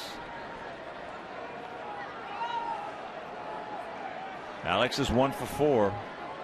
Had an infield single that Inge made a terrific play to keep it from being a double and possibly an RBI.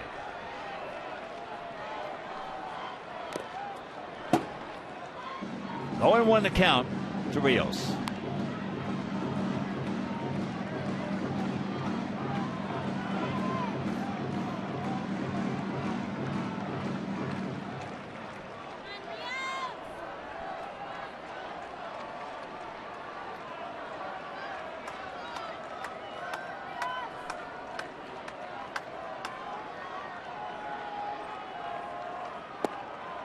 Lays off that one. Good check by Alex.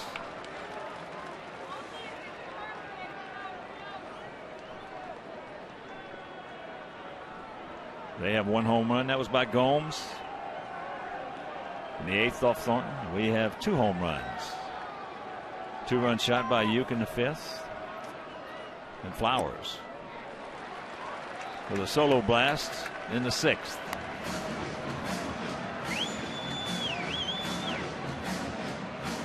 The Athletics have been shading Rios around toward right center all night.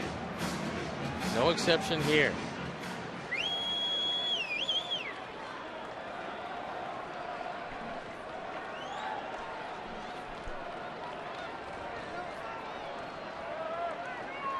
Chris Carter playing behind Uke.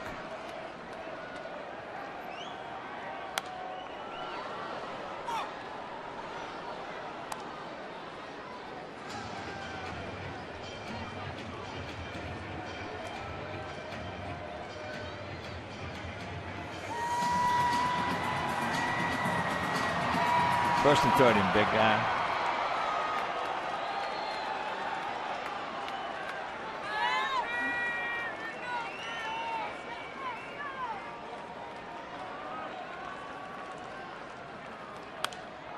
Good rip.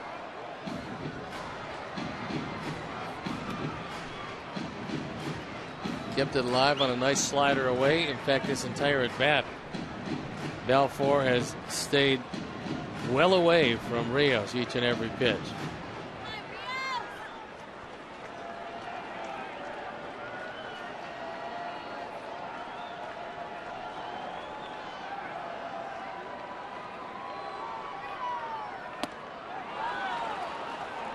Got him. 2 down.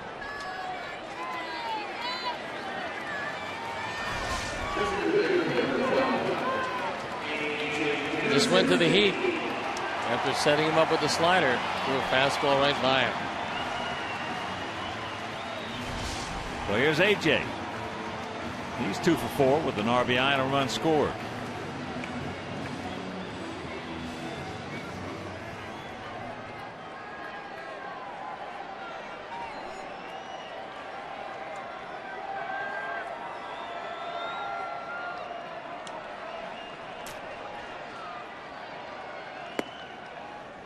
AJ is 0 for 4 off Balfour.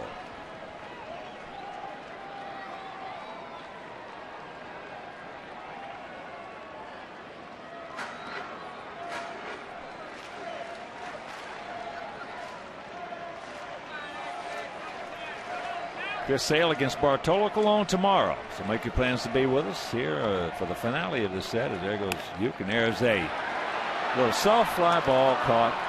And this ball game is over. So the Sox, well, Steve, we had the lead, and our bullpen gave up 3 runs, and we lose it 9-7. Well, battling back from 6-2 was a good sign in taking the lead. Unfortunately, one of the few bullpen letdowns we've had. So now with the series tied, we'll see if we can win the series and the homestand tomorrow. And we'll be back.